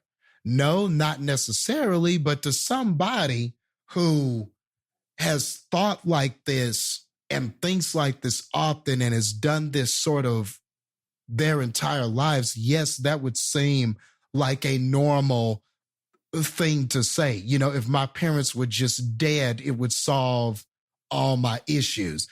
So that's what she sort of struck me as, man. And like whenever she's explaining in this monologue these things that she would do, and she even said it herself, there's just something inside me that I know isn't right, but I just have to act out on these things. And that sounded very similar to a lot of these crime documentaries, some of these serial killers you read about and study about. It sounded very similar to that, and then getting the explanation about how, and it was interesting because on some level she would even recognize, like she knows these thoughts are not normal. I know that this thing I'm thinking is not a normal thing and I probably shouldn't do it. But then she said, but when I do it, I enjoy it. I know I shouldn't, but I enjoy killing these people. I enjoyed chopping them up. I enjoyed, it just sounded very serial killer to me. That psychosis that you read about and hear about with a lot of serial killers. So to me, I guess that's why it made more sense to me. Like whenever she's explaining these things, it sounded like things I've heard before, things I've seen before, and things that people have documented about when it comes to killers like this. So maybe that's why I didn't really have too many questions. To me, it checked out, especially when you saw some of her actions and like this, her husband wasn't there. So she was craving something sexually. And the scarecrow thing to me was kind of a reflection of that. She's having this fantasy about this projectionist and playing that out. And that's what it was to her. Everything was like, if she didn't have it, she's playing out this fantasy where she had it. And her even trying to be a dancer was an extension of that, But ultimately, while she did try to become a dancer and do and all of that and everything, ultimately what she succumbed to were these urges and these things that always seemed to be a part of her. These murderous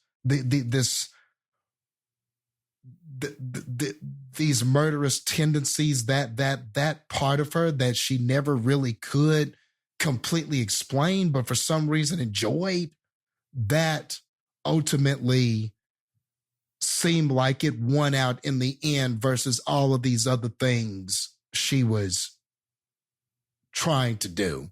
Ultimately that won out in the end and ultimately is what she actually and truly was. And so in the weird way at the end with that monologue,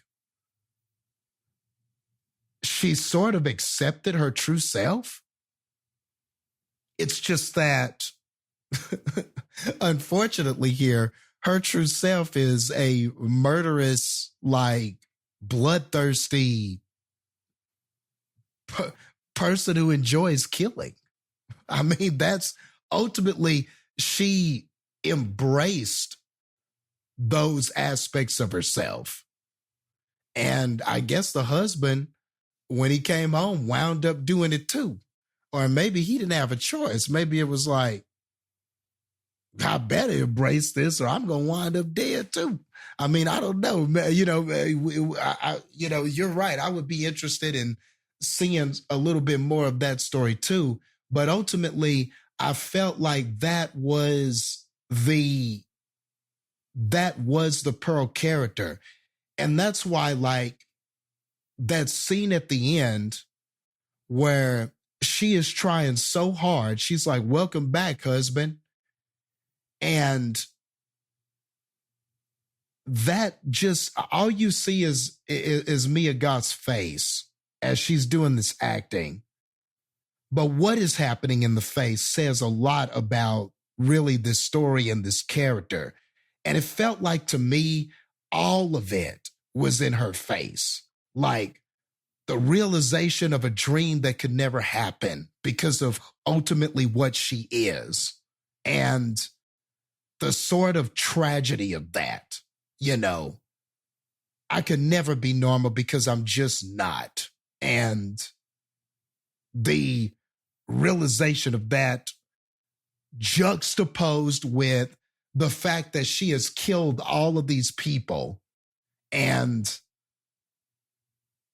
on top of the fact that she felt like she did betray her husband and everything like that. So there's all the, and she knew these things are wrong, but did them anyway. But at the same time, accepting that she is just a terrible person. It felt like you could just feel all of that in her face when she was doing that acting at the end. And ultimately the tears are coming down as there's this like holding on to have this smile on her face. It was very chaotic what was happening in her face, and the crying and the guilt and the realizations and the acceptance. All of it was in that scene. And I just thought that was fantastic, but also very, very sad, you know. Very sad. I mean, yeah, you're right with the whole like sociopathy and stuff like that. Like, yeah, there's, you know, more often than not, people see elements of it when people are children, all that stuff. Yeah, all that's accurate. I mean, I wasn't trying to deny that. My thing is once again, what you've said before, Jastin, I want to see that. I want to see her, you know, like, you know, kind of what you get a little bit early in the movie when she kills like a duck or something. And then she kills like that, or just, you know, explodes that alligator egg for no reason. Like, but I want to see that stuff when she was a kid. Instead of the movie just going, when the mom's like, it's always been in ya. We'll show it. Like that. So those hints just weren't enough for you. Her killing that duck the way she did, just, I mean, completely. I mean, because she wasn't doing this in a normal way. I mean, she fucked up that shit. No, you're, and then you're like, right yeah, on that egg pop and all of that kind of stuff. And I mean, she was doing some hella eccentric, just not normal shit like that. Hella, or the whole scarecrow thing, or even just how she would talk and address other people, and things like that. I guess you're saying that all of those little subtle things the movie was doing, that wasn't enough for you. You needed a scene of us going back when she was a child and doing something more definitive. So you wanted something more definitive other than the subtle hints and then the monologue kind of answering those questions of why at the end. Because they're two different things.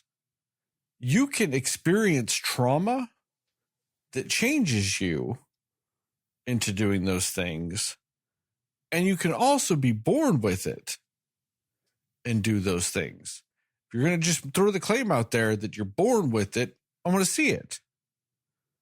Show the things that showed the mom that she was wrong. You know, because like at that one point when the mom's like berating her, she's like, you've always been wrong. Like your essence of as a human is wrong. And I've known it your whole life. Versus she's just doing things now. Is it the trauma of losing her husband? Is it the trauma that she could have been the one that brought the Spanish flu to her family and ultimately paralyzed her father? Is that the catalyst? You know what I mean? That's what I'm saying, is there are different ways to do that. The movie shows the aftermath of it, but says it's one and doesn't show it. I'm not saying I need the definitive answer. I'm just saying show it. Don't just tell us what it is and show the aftermath. I mean, they could have even done like when she says that about like, I always knew something was wrong or that you weren't right. Like even just a quick, like her, like Pearl flashing back to childhood, like a quick scenes flashing back to her as a child doing not good things. Even that would have helped, I think. You know, it didn't even need to be a long thing, but just her remembering in her mind as a child things that she had done like that, you know? I mean, I'm just saying that it just kind of felt lazy to just say, you know, that stuff's always been there without really just going into anything with it.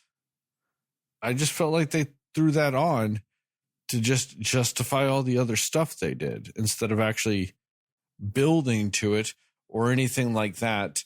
Like when Pearl's addressing it at the end of the movie and all this other stuff, like she's like, you know, I've always known these things were wrong, but I felt right doing them. But she didn't really show like a completely definitive way of like what like a sociopath would do in those instances. Like, because what she's describing is more closely related to sociopathy than psychopathy. And in doing so, she doesn't really display that properly then. Like if she's a true sociopath, she would know what she's doing is wrong, and she would just not care, but she would mask that with normal behavior. She wasn't doing that. At no point was she masking with normal behavior. She was masking with grandiose behavior, which is closer to psychopathy. But she wasn't describing psychopathy. She was describing sociopathy.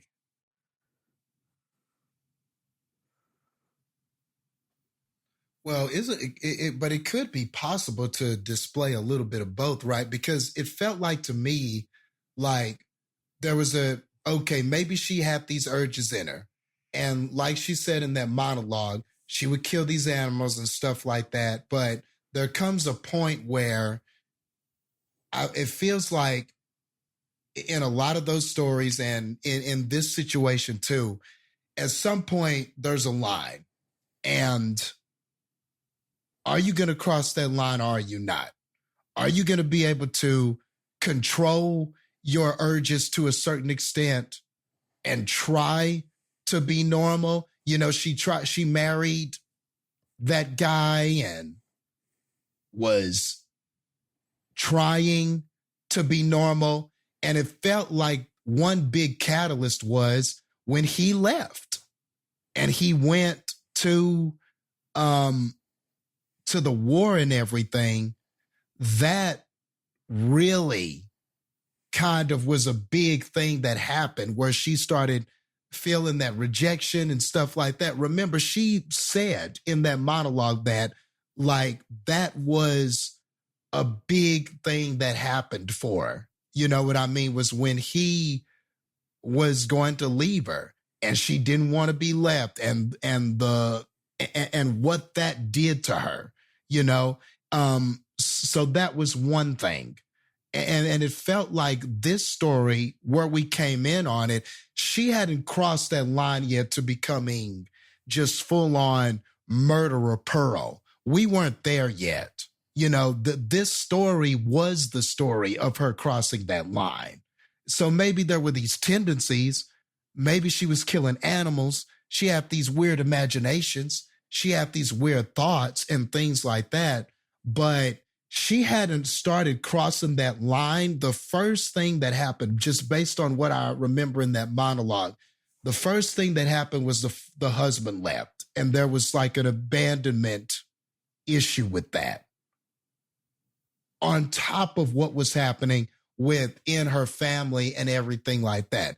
And it felt like where we came in at was we missed the childhood, like you said, but we're coming in on a part where we are witnessing the transition from I just have these urges to I'm going to now start acting out on these murderous urges big time. It was just on animals and stuff like that. Now I'm killing people, to serve my means. And at the end, it was a full-on embrace of what essentially she had been bottling up for a long time. Is what this movie felt like to me, Yeah, I mean, I don't know. Like, I'm running through it, and like,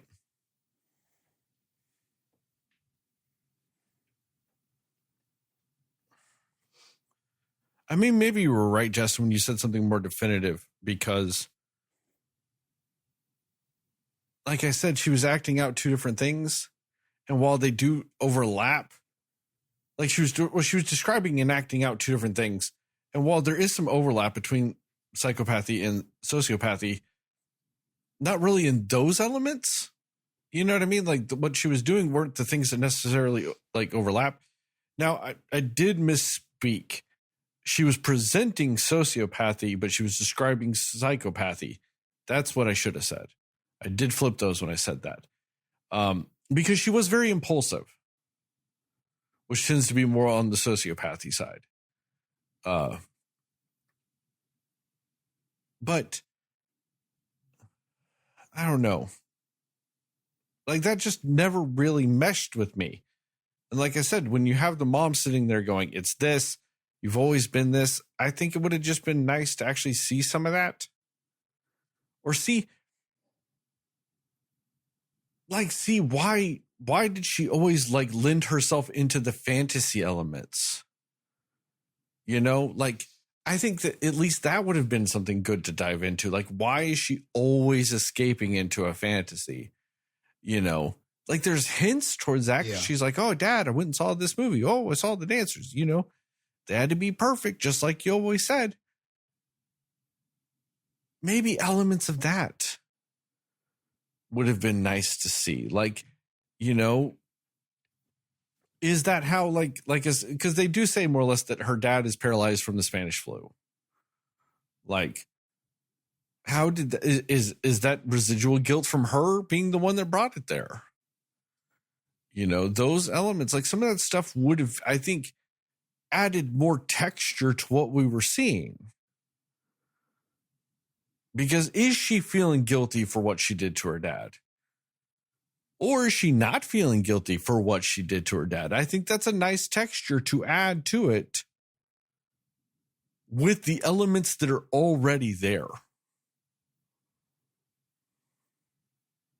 You know what I mean? I would lean on the side of she felt guilt just because in that monologue she did say, my dad didn't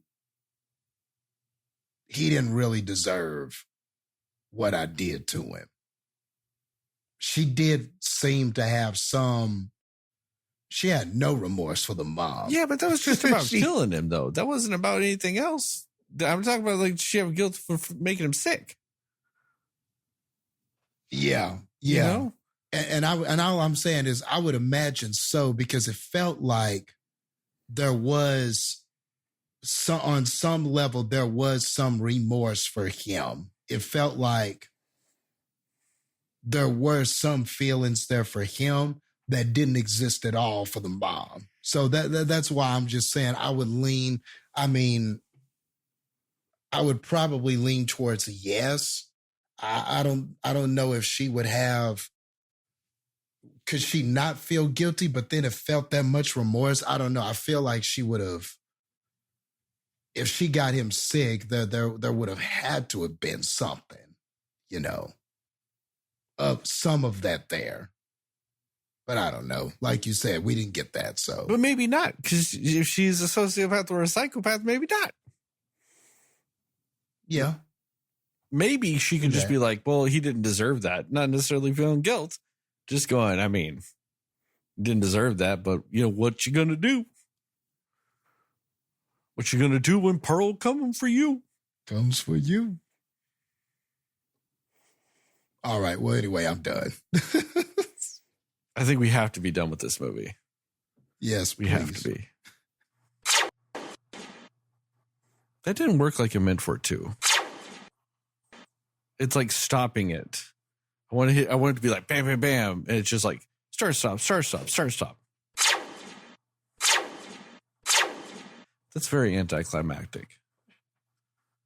I need to fix my settings on my trackpad because like that just sounded dumb.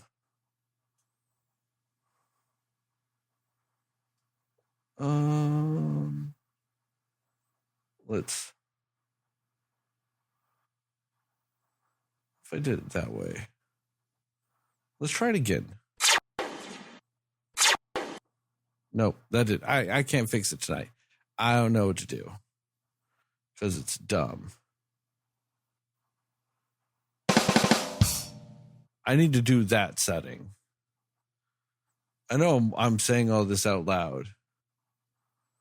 Well, I'm looking at it, but that's what I had it on. I don't know. That's all. I just want the division for the fans. And apparently that's what you're getting. That whole dialogue is the division. This is, if you're listening to this just in the audio form, this is the part 2 of the episode from Pearl to now Maxxine. If it's video, you get the whole thing. Because video is not as bad, but audio is separate. So part 2 of Pearl and Maxxine. Once again, there will be time codes in the description to allow you to jump around. And this is Maxxine. We're going to go spoiler-free recommendations and scores and then into a more spoiler-centric section, as always, as we just did. Because Jastin's probably just going to differ from me. Jastin, what are your spoiler-free thoughts about Maxxine? Yeah. So for this one, I did like Maxxine. As I alluded to, not as much as I liked Pearl. But I did like this movie. I really liked the look of it. I liked the old school Hollywood presentation that it had with all the lights and the color and, you know, bright Hollywood sun is out and, you know, so it just makes for some good picturesque scenes and everything like that. And just the way that it was shot kind of in an old school style. So all of that was good. Again, we did a good job at feeling like we were in the right time period with the style and the look of it. And even just down to some of the dialogue, the way characters were talking, it all felt within that time. So that was cool. And again, Mia Goth really is again just the center of this with her acting. And even when and this one, I do think the plot is a bit on the bumpy side. And then in the third act, I'm not sure if we quite stuck the landing in the third act, which I think is the biggest knock of this film. Of the two movies, I do think this has the weakest third act. And the reveal was a bit anticlimactic. Like, it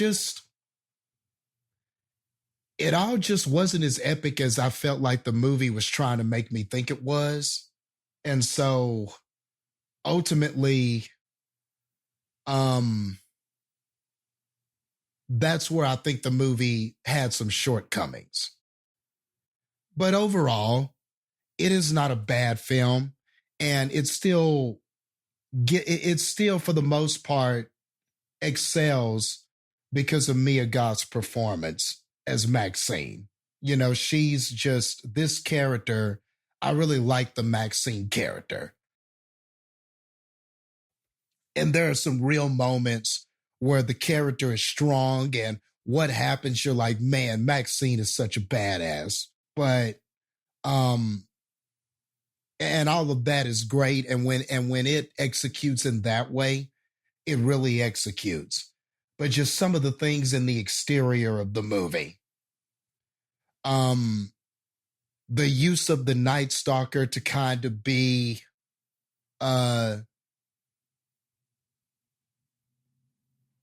bait and switches and kind of distraction and stuff like that. I just don't know if all of that worked for me. I get what the movie was trying to do. But I don't know if that mix of realism to kind of help try to make the fiction unpredictable ultimately worked. That felt like a misstep. And then like with the rest, and so then when you get to the end, man, just the ending just is not the best. So you're just like, man, dude, I wish this ending was better, because I wanted the trilogy to end on the highest note possible. And unfortunately, it does not. But I'm not going to shame the entire movie. This is not a movie where you feel like because the ending wasn't quite what it needed to be, that means the whole thing is bad. It wasn't like this. This isn't a movie. This isn't a character. This isn't a story that just is that rides completely on its ending. So that probably saves it. From me just not thinking it's bad, you know what I'm saying? But yeah. But so overall, I liked it more than I did not. But like I said, I think I said it best. I just wish we could have stuck the landing in this a little better. And it felt like we just didn't quite know how to end this on the high artistic satire kind of notes that we were hitting earlier and all through the film. So yeah, that's the best thing I could say about it. Enjoyable first and second act. Third act was a bit disappointing. Heather, what about you? I definitely agree that the third act is the weakest, and I'm actually really unhappy with reveals that they do in that. I'm very unhappy with how that went down. But I do like the vibe and the energy of the rest of this movie. Like, it felt like an 80s slasher film type of scenario. And they had the color palette of it. They had the songs for it. They had the style and the costume designs perfectly for it. And it was really well done in that way. And I guess for me, that was kind of the fun piece of this movie.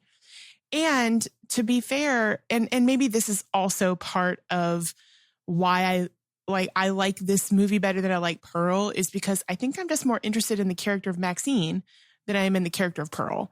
And so that could also be feeding why I enjoy this movie more, because, you know, I wanted to see what was going to happen with her, what happens with her post the X movie and all of this stuff. I wanted to see if X plays a big part in this movie, if any at all.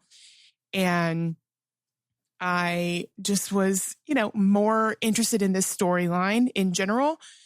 So yeah, I think that they did have some good elements to it. Again, yeah, Mia Goth kills it. She's so good. I think the characters that are essentially like her friends throughout the movie are really good.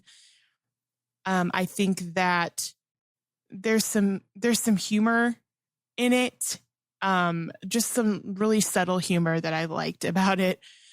And yeah, it just, I don't know. I guess I feel like this one, pacing wise, I feel like up until that third act, it did feel like it was moving a lot quicker for me. And yeah, it's just interesting following the story of Maxxxine and just the type of character she is, and just so independent and so, like stubborn minded, but also very driven and also very talented. So just all of these elements playing into why she's such an interesting character for me. And that was what I enjoyed about the movie. But a lot of it does kind of fall apart, which is why it's not higher than it is for me in the list. But I don't know. It still had like a fun energy to me. So I think that's mostly the best part about, I think, this movie in general. And yeah, I guess that means that X is my favorite of the three, and then this one, and then Pearl. And I'm fine with that. Maybe that's an unpopular opinion. Maybe I'm the only one that feels that way, and that's fine. But yeah, that's just kind of my thoughts, because Maxxxine is a very good, I like her. She's a very good final girl, if that makes sense. She's a good character to be a final girl in horror movies.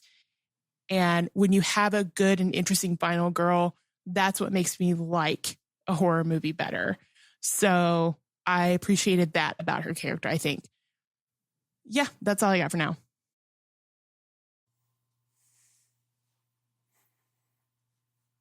This movie ends up being very tough for me,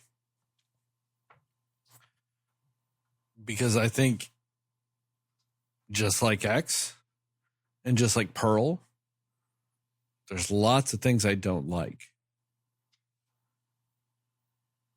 And then you add in the single weakest third act of the trilogy. Like, there is a reveal at the end of this movie that is downright insulting.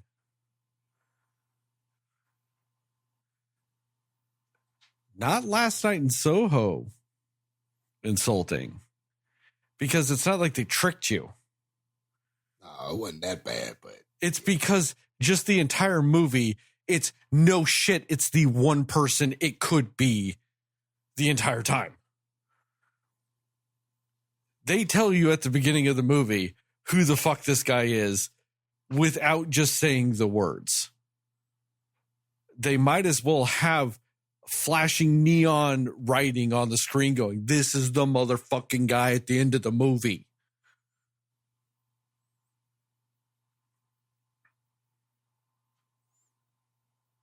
Yeah, it's that insulting. It's the, why the fuck are you even acting like it's a mystery for the entire movie? Like, that's why it is insulting, because it's like, why are you saying it's a mystery? Why are you covering this guy's face? We know who it is. Why are you doing this? It also does some weird, dumb shit. There's lots of scenes of this guy just grabbing shit and squeezing. Okay, I guess that's a thing. Sure. Why? Weird. It's very weird. Like, this movie is not as, to me, it's not as stylish, because there's just some weirdness. Is that something? Have I not watched enough 80s movies? Was that a big trope in the 80s, squeezing shit? I don't know. I'm not sure. But do you get what I'm saying? Like, it loses some style for that, because it's like, I just don't know what they're pulling from. I get with X, they were pulling from, those 70s grindhouse fucking horror films. And in Pearl, they did latch on to a style of those films. Like, almost with the way they did the color, I'd almost argue is like Wizard of Oz-esque, of the introduction to Technicolor. So I get that. This is like they put an 80s lens on shit, but I didn't always feel the 80s. I just felt some weird shit. And also, you know, like Jastin said, the weird Richard Ramirez shit throughout this movie, like, was also insulting because you knew it wasn't him. Yeah. So, like, what was the point? That was a head scratcher, bro. Like, what was the point of that? It's like they were red herring their red herring. Like, it's like they tried to do a double twist, but didn't. Like, The inception to the twist. yeah, like if you do a double 180, guess what? You're just going the same direction. Because that's what they did. Like, what are they doing? It just weird shit like that. You know, I'm not even going to get into my bullshit, tired of the satanic panic bullshit, because I've got a long documented history of commenting on that on this podcast. And I think my energy with that particular element is better spent on another movie we're going to talk about very soon, because I get to spend a ton of stuff about that one. So I'm not going to waste my energy on that, in this movie. But yeah, it's there too, because of course it is. And then also I know the director, Alfred Hitchcock, bad man. As much as I used to love watching his movies, I don't watch his movies because I don't like the way he acted with himself. I know he doesn't make any money, whatever, but it's a moral thing on my part. But if you're talking about the legacy of horror films and mystery whodunits and twists, you have to give credit to the movie Psycho, because it kind of introduced that genre of film into existence.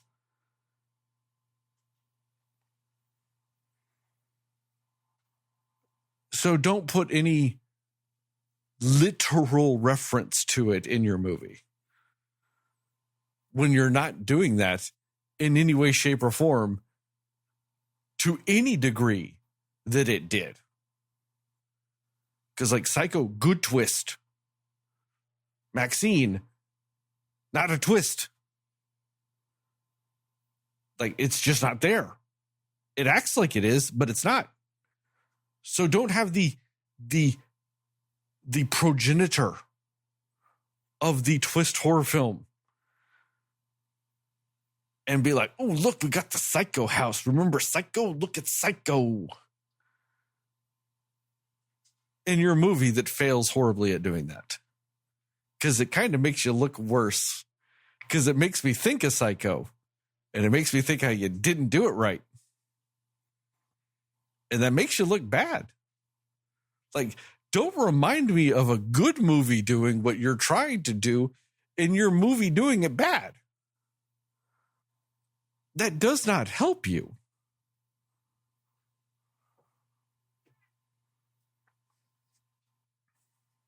But either way, it's a less successful version of two movies that I thought were okay. Like, that are just kind of like whatevs.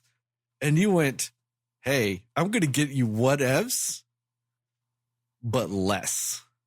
And it's not even less of a whatevs. I just care less about being whatevs. And you get Maxxxine. Recommendations and scores? Yep. Recommendations and score. I want to go first. Nah, I can't even say I recommend this. Even if you like Pearl, even if you like X, I think you're going to be disappointed by this one. Now, I get the need to finish the trilogy, so go do you, because I would have to do the same thing. But I think you're going to feel a little bad about it. I feel like you're going to go, this thing ended with a whimper and not a bang. Especially if you like these. I think it's even more insulting if you like them. Because you're like, I got good movie, and I gotta to end it. But I'm not gonna lie, it's also pretty bad if you're only kind of mediocre on these movies. Because you go, I got a mediocre.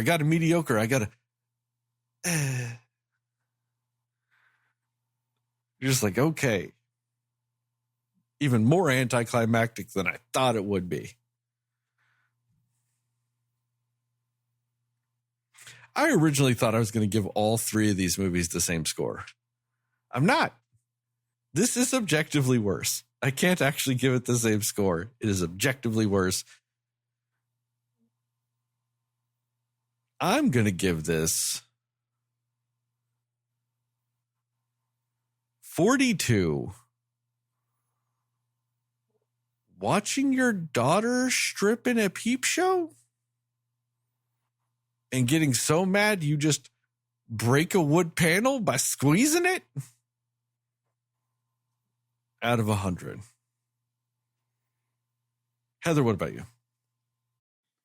See, I'm conflicted because you've made me want to rethink my score I was going to give. Because the thing is, I overall, and again, maybe it's unpopular opinion, I overall liked this movie better than Pearl. I had more fun with it. If I'm going to go back and do a rewatch of these movies, like I would rather rewatch this movie before Pearl. I don't know. That's just me. And again, that's not because I think Pearl is a bad movie. It's just, I just had more fun with this one for whatever reason. Again, I do think part of that is because I would rather follow Maxxine's story. I'm more interested in Maxxine as a character, so that's why I liked it more.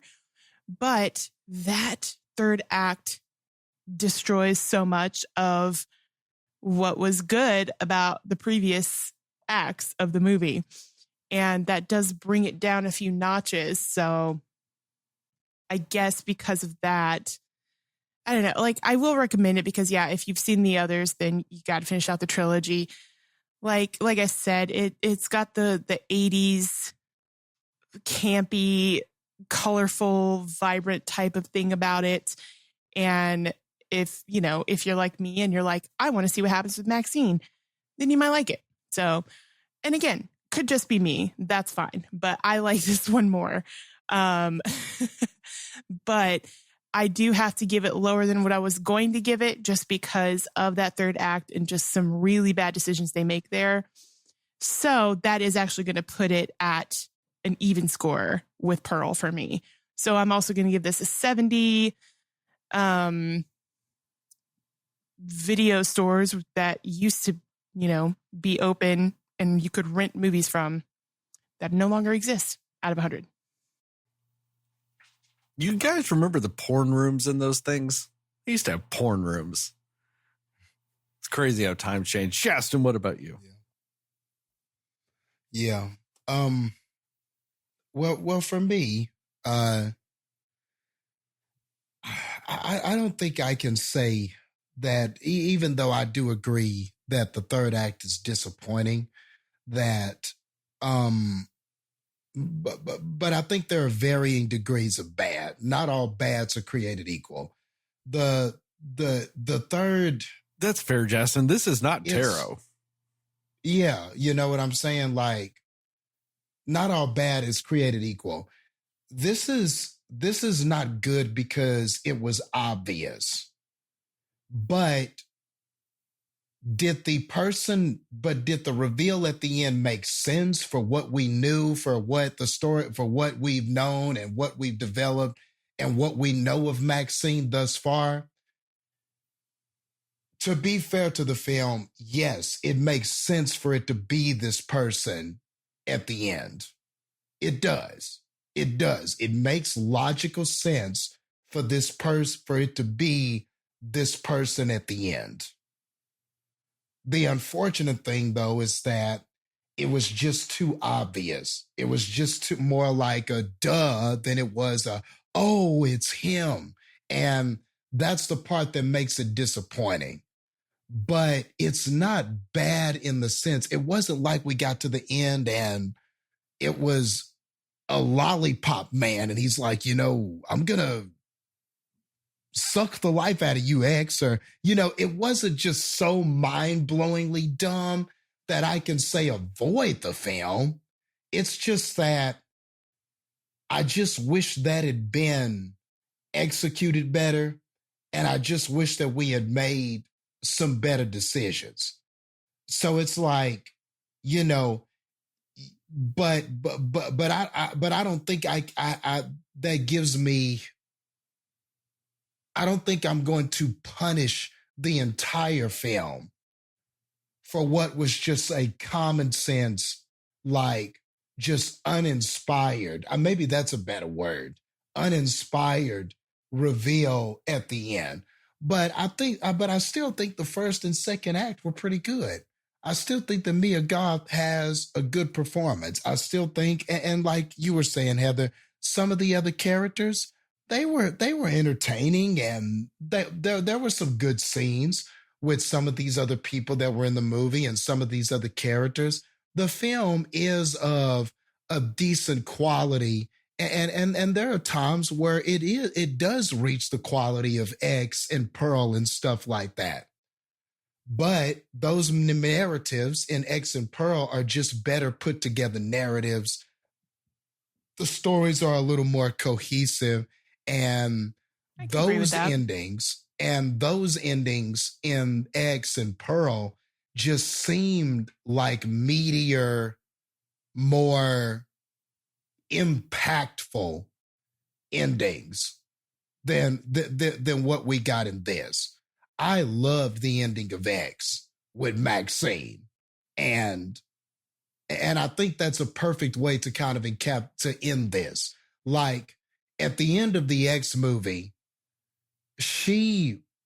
and I guess I'll say spoilers for if anybody hasn't seen X, though. Why would you be listening to this if you haven't seen? But anyway, they're like, I watched Pearl and Maxxine. I haven't watched X yet. Don't spoil it.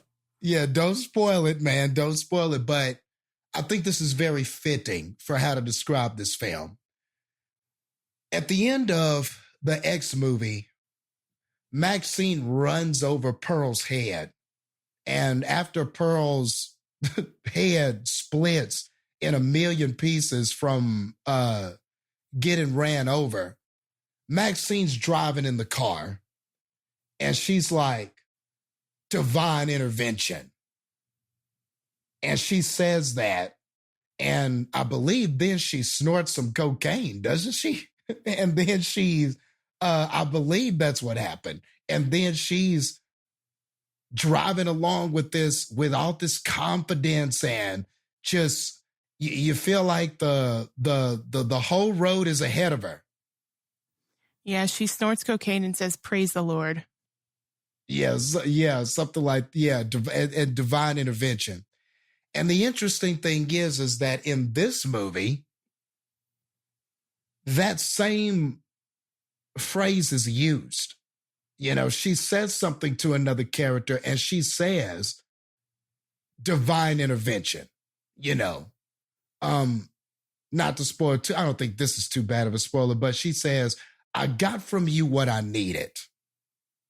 Divine intervention. And that doesn't hit anywhere near as strong or as powerful or as effective or memorable as when we did something similar with that line in the first movie, and she's all coked up driving in this truck with her whole life ahead of her, with all that Maxxine confidence and that X factor that we know she has. And I think that is the perfect way to describe this movie when it's compared to the first two. It has some of the same artistic value. It has the same thing with the old school setting and the set pieces and things like that. We have a compelling character in Maxxine, and Maxxine is doing Maxxine things, and you love that. and it has the similar blood and guts of the other two films. But in the end, it hits nowhere near as meaningful or as impactful or as memorable as those first two films. And that's unfortunate because this is the last film. This was the last word that you got. This was your last time to speak before the jury. And we should have done better than this at the end. But is that enough to say a person shouldn't complete this? Is that enough to say a person just shouldn't watch the movie? I don't think I can say that. So I'll say it's a slight dip in quality, but I mean, we've seen tons of third movies over the years that drastically slip in quality, that drastically disappoint, that drastically are terrible, way more terrible than this. So I'm not even going to sit here and act like this is the most egregious sin that a third movie has committed, because I can go down a list of third movies in a trilogy that have done far worse than this.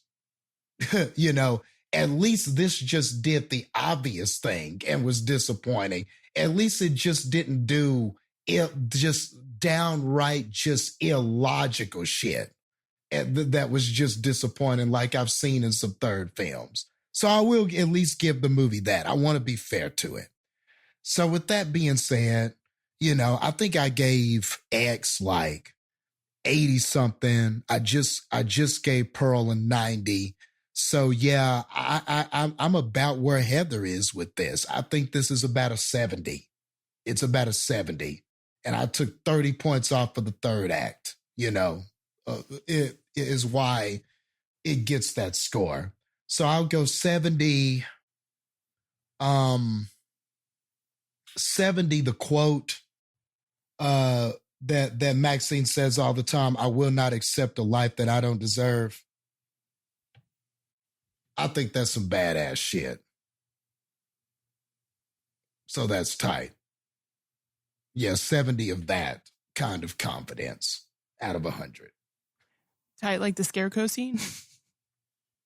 Oh, not like the scarecrow scene. That was like apex. Tight. But at least this was, you know, maybe just under scarecrow scene. That Quiet Place changed you guys. That puts the official Cinescore for this one at a 61. Okay. Why are you looking at that? That's only 10 points away from you. No, I'm just saying that's just, yeah, that's low, man. I mean, that's 10 points away for you. That's 20 points better than I gave it. I think it's a travesty it's that high. Spoilers? Yeah. Yeah. Spoilers. I mean, I'll explain that a little more. And why I think the third act really does affect the whole movie and whether or not it should be viewed. Because this movie presents itself as a mystery whodunit thriller slasher. Like, this movie presents itself as part mystery.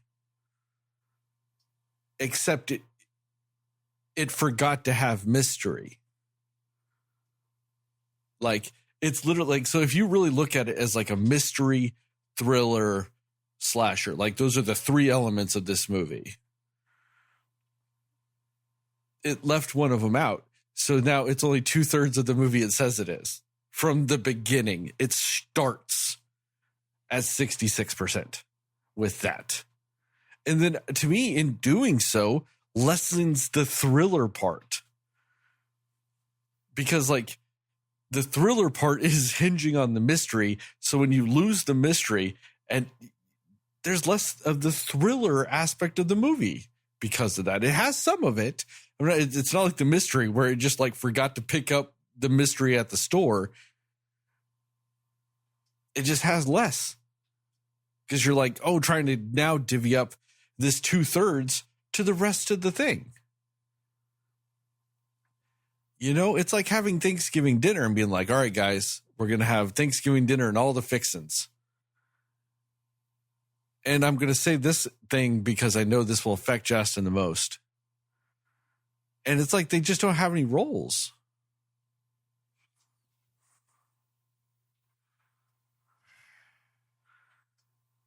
Don't say it. Exactly, Jastin. Like that's how I feel. Yeah, is it technically still Thanksgiving dinner? Sure, but Thanksgiving dinner and you don't got a fucking dinner roll? Are you really eating Thanksgiving dinner without a dinner roll? That's all I'm saying.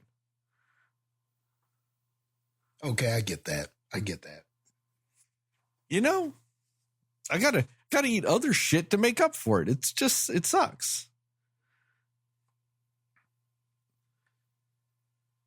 And it's just like I said, I was insulted with it because this movie opens up. The first scene of this movie is young Maxxxine dancing and her dad talking to her. And we already know from X, her dad is Crazy Preacher Man.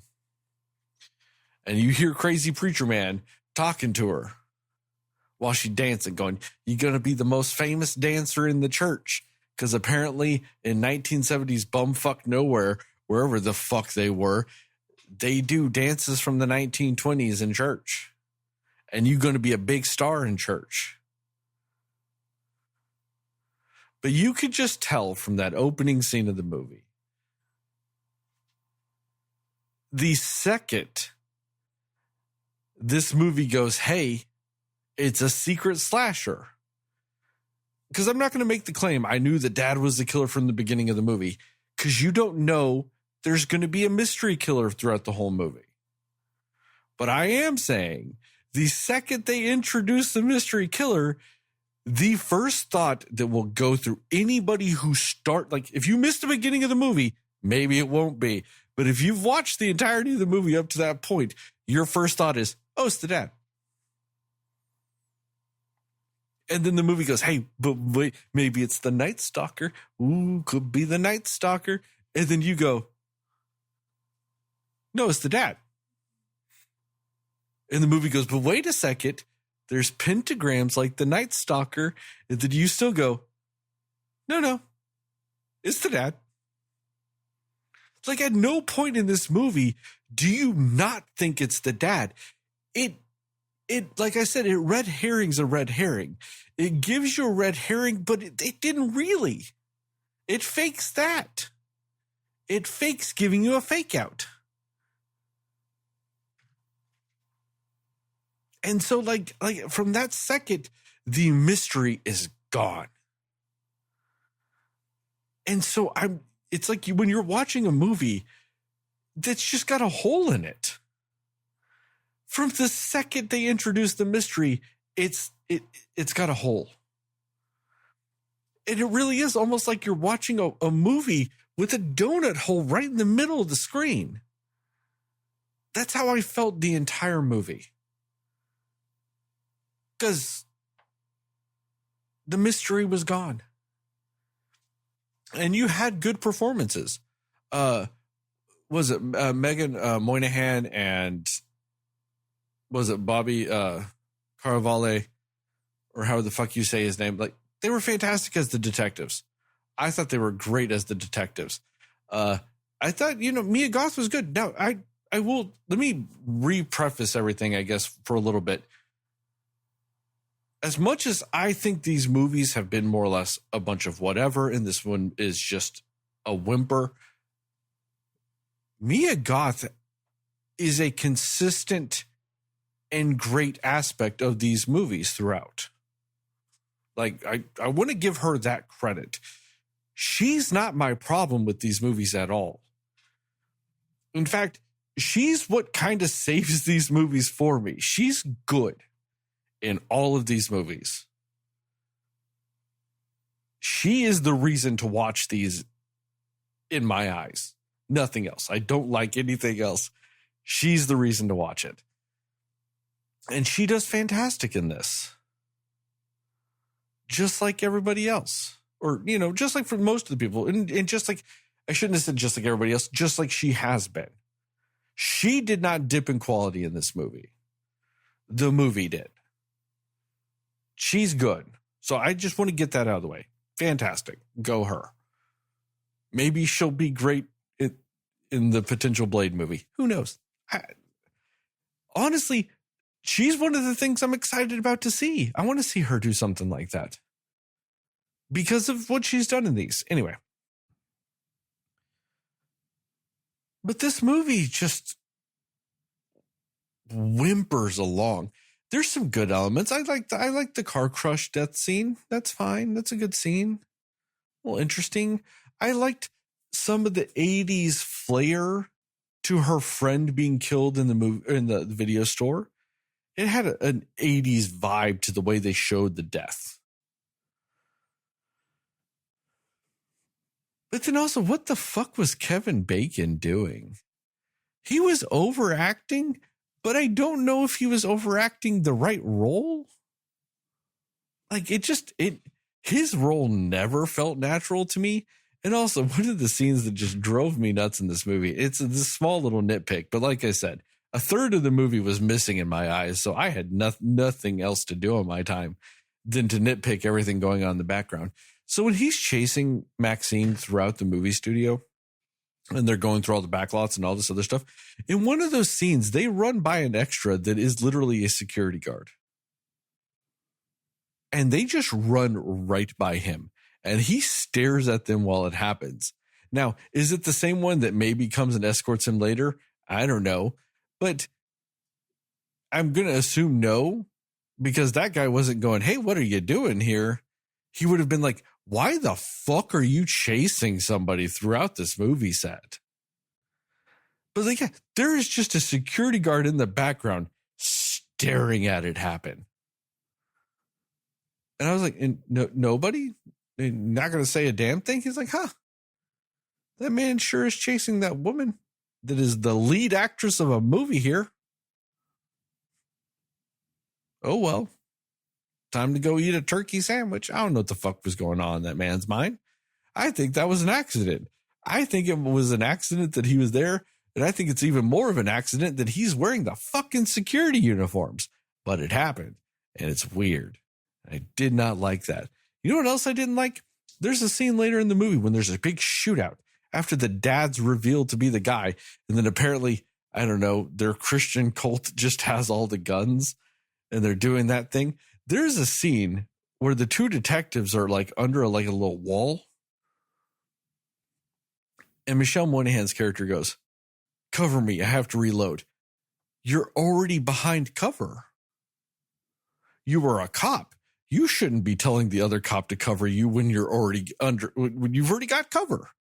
The whole point of saying cover me is to go, hey, I will be exposed and vulnerable. Cover me. Not, we are in the same place. Therefore, just keep doing what you're doing because that covers me. Like, well, you just say, I got to reload. You don't say cover me. I got to reload. You're behind a wall. What are you doing? What is this? But yeah, I'm going to focus on that because it's weird. That's just one of those things that bothered me. And like I said, now, am I remembering this wrong? Was that Mia Goth's character in the stripping booth? Or was that one of her friends? No, that was Mia Goth. Okay, yeah. So the dad was like in the masturbation booth was daughter stripped. So I was right. That is what happened. I wanted to give the movie the benefit of the doubt that maybe that's not what he was doing. But that's what he was doing. Okay. Yeah, that was weird too, because you're just kind of like, you know what her job is. Like, why do you need to go there to see her do that, to be pissed off at her about it? Yeah. Like, oof.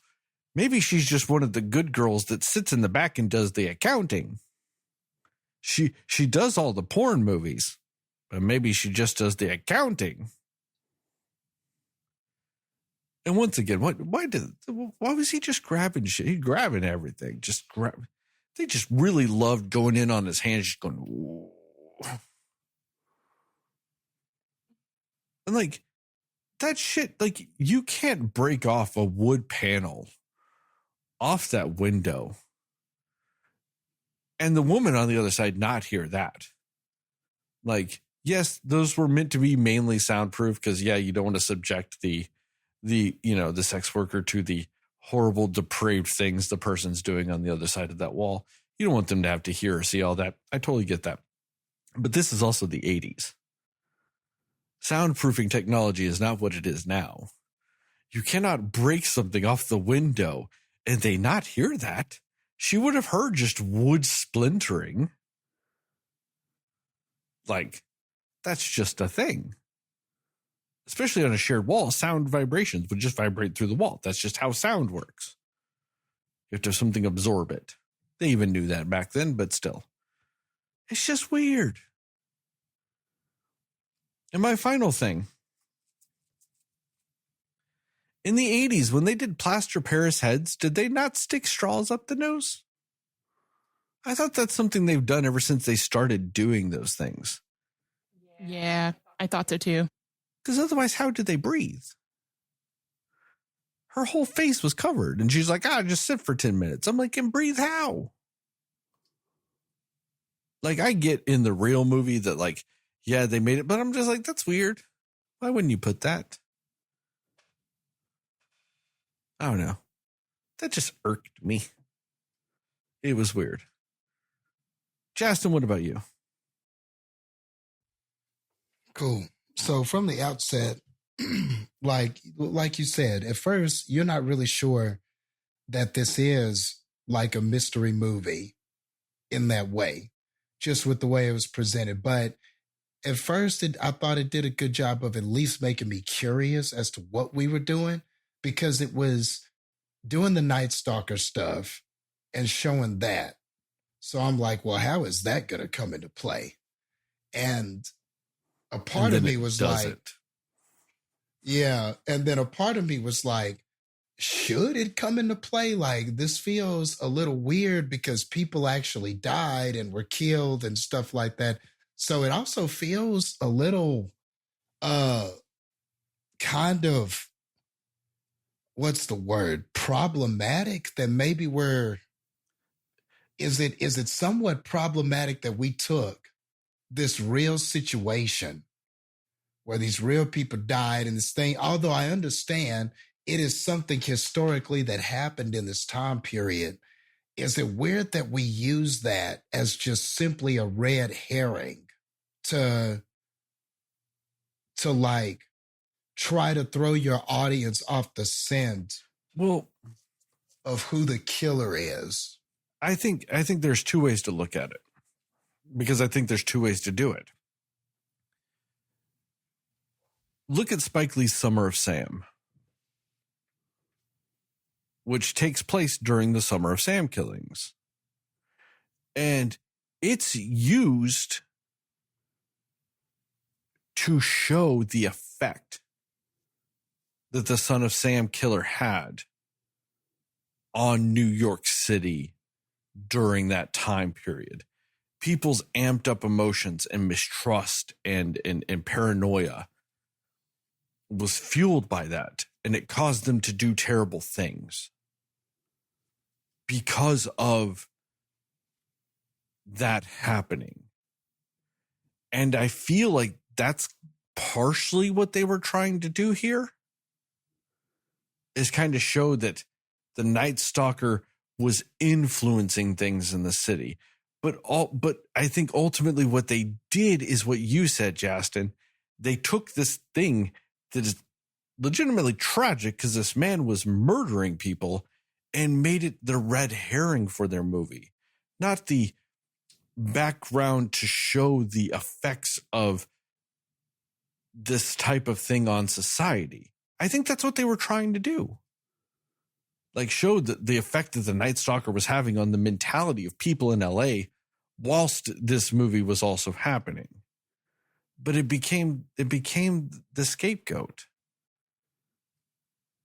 And that I get what you're saying. That does feel problematic. It does feel cheap. Yeah. And I just couldn't help but feel that way.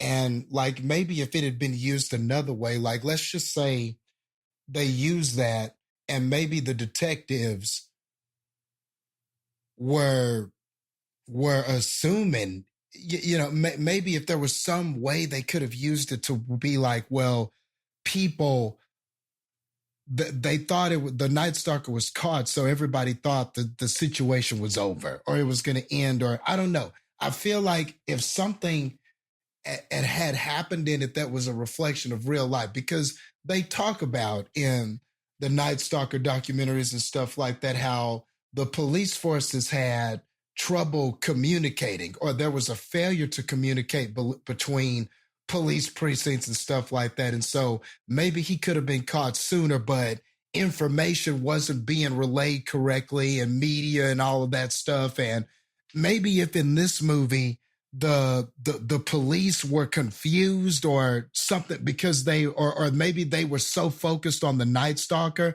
they weren't paying attention to Maxxine's situation or something. I don't know. I just feel like maybe we needed a better way to utilize this that didn't just feel like, hey, is the killer the Night Stalker? When you know it's not.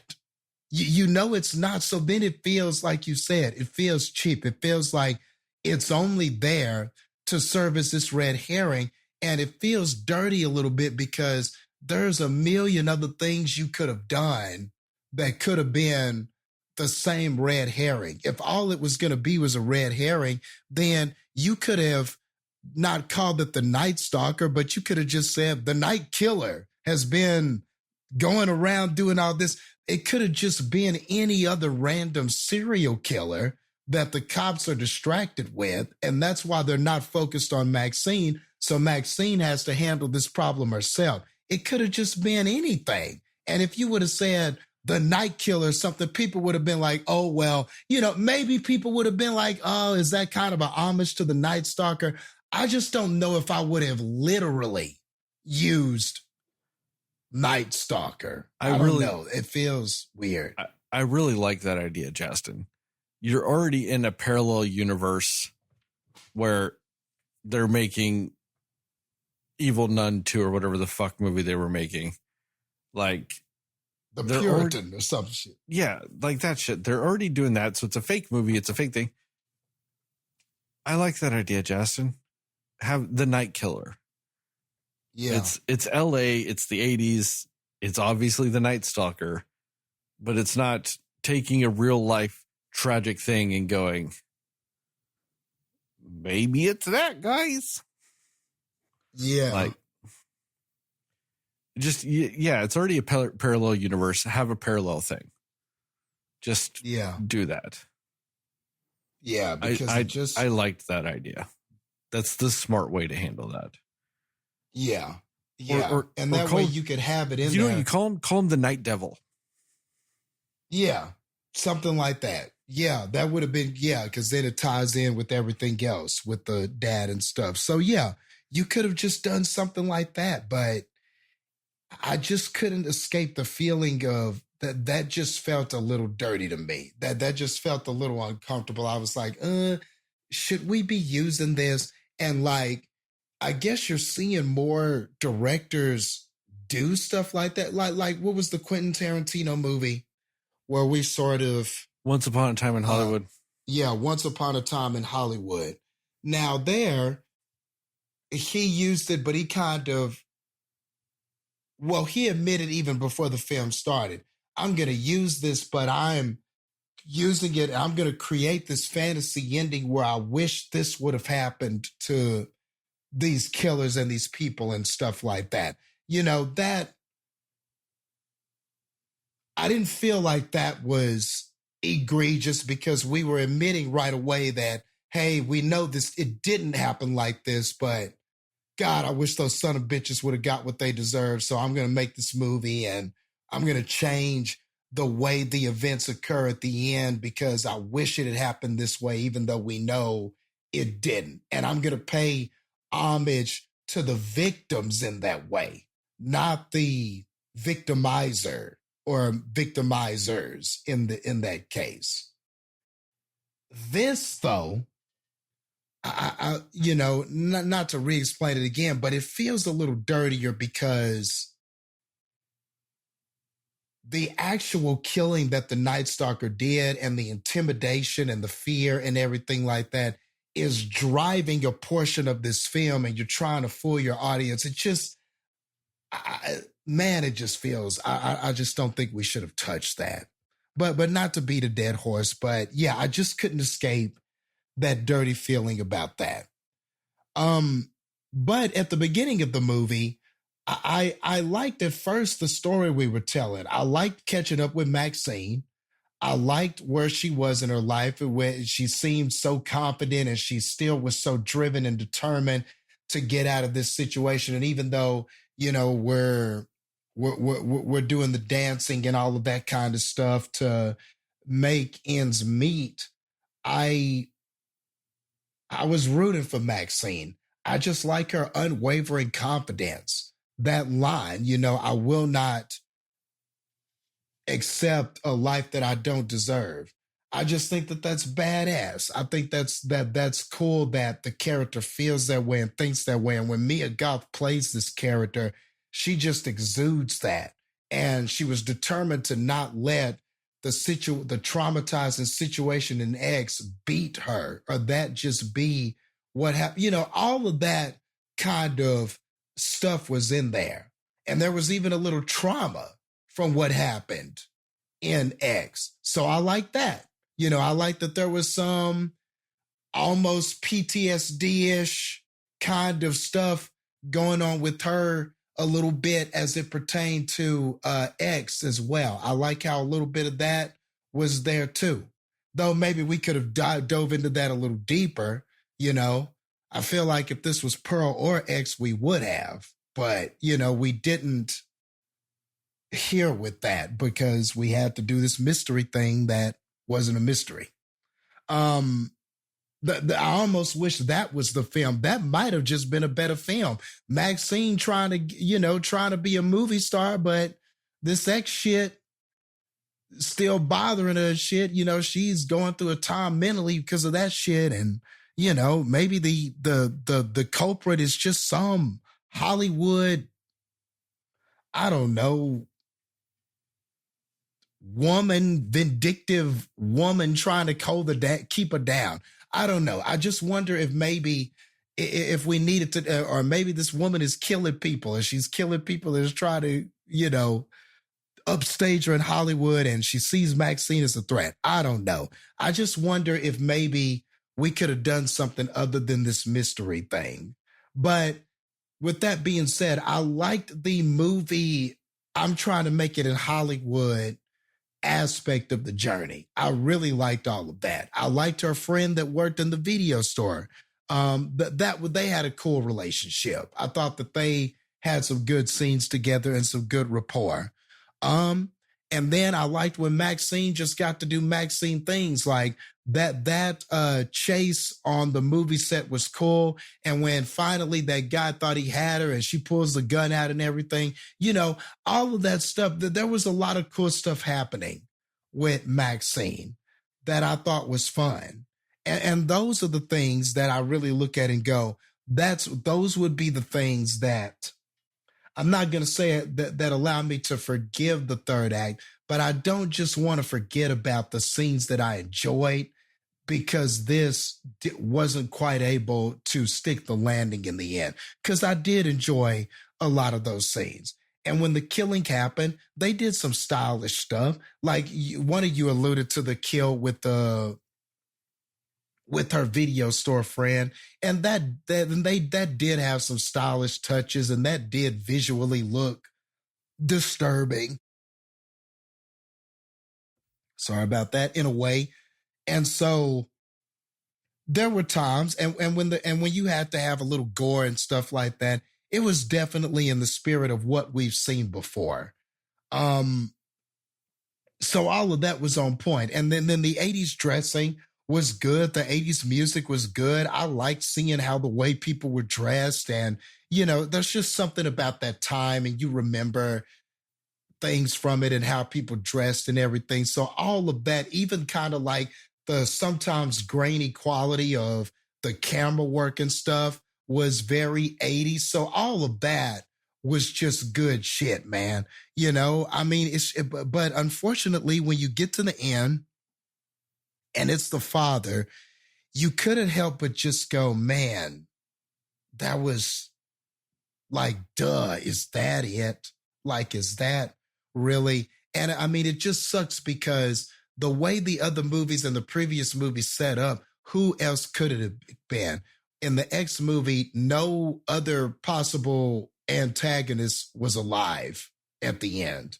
The only one that was alive that seemed weird or strange or some deranged was the dad, because of all the time you spent showing him on the video screen and all of that kind of stuff. So for it to come full, and like I said, for it to come full circle and be him does make sense. Does make sense within the logic of the narrative. So that aspect of it is not bad. But God, it was just so freaking obvious that it was him. And I just wish maybe there was some way to, I don't know if the word is execute that better. Maybe if we were already aware that the father was there, maybe she discovers the father is there already doing some shit, or maybe she meets him and they're trying to rekindle their relationship and she finds out that now he believes differently and he's got involved with these fundamentalists and all this stuff. And I don't know. I just wonder if maybe it's this story about her trying to connect with her father, but her father seeming like this different person. And then ultimately we find out, oh shit, he's just been doing some heinous shit over here. That's why he's over here. You know what I'm saying? Trying to do heinous shit, demon shit, but at the same time trying to kill two birds with one stone and kind of keep up with what his daughter's doing. But ultimately the plan is to bring her into the fold and shit. I don't know. Maybe if you had just played it like something where she's finding out about her father and it's this sort of, what do I do about this person I love, but I have my own ambitions, but then there's this person I love. Maybe if that had been the tug of war rather than, oh, there's this big mystery. Oh, no, Dad, it's you. I just wonder if that's all we had. I just wish we would have executed that differently. If all we had is the dad, then let's execute that in a different way. Maybe just give us that answer and let the journey be how Maxxine deals with her father being here, being this new person with these new beliefs. And how does that affect her psyche along with everything else that has happened? Like, maybe that was the better angle here, but whatever the better angle is, it wasn't this one. And it was just like, oh man, it just wound up being him. And then even when it was him, his death or everything like that and the lines delivered and stuff, there just wasn't anything epic or interesting about it. Maybe if they had had some badass conversation like what we got in the Furiosa movie between Furiosa and, maybe if they had had some sort of confrontation like that. But I don't know, Maxxine it just seemed like, even though this was her father and everything, and Maxxine just still she didn't feel as shaken as maybe she needed to. She just didn't feel shaken by him, very much by him, even though this is her father. So I don't know. It just feels like there's 100 decisions we could have just made better than what we did. And we just, unfortunately, did not make the right one at all. But yeah, that's all I got for now. I will say this, Justin. I really liked how you phrased that, though. The issue isn't that the dad's the bad guy. It's the fact that they tried to act like it wasn't him. Like, him being the bad guy makes sense in the context of the narrative. That tracks. But why act like it wasn't him? That's the big, preponderance that's like going on in my head. Heather, what about you? Yeah, I mean, and with that too, part of me does feel like, yeah, it makes sense that the dad was the bad guy, the villain or whatever, but I think a big part of my problem with the movie is just how over dramatic they made him. Because, like, I mean, yeah, he's like a preacher preaching to a huge crowd of people. Even the TV, we see it, but it was just like they like upped how dramatic he was in this one just to prove a point, and I didn't like that.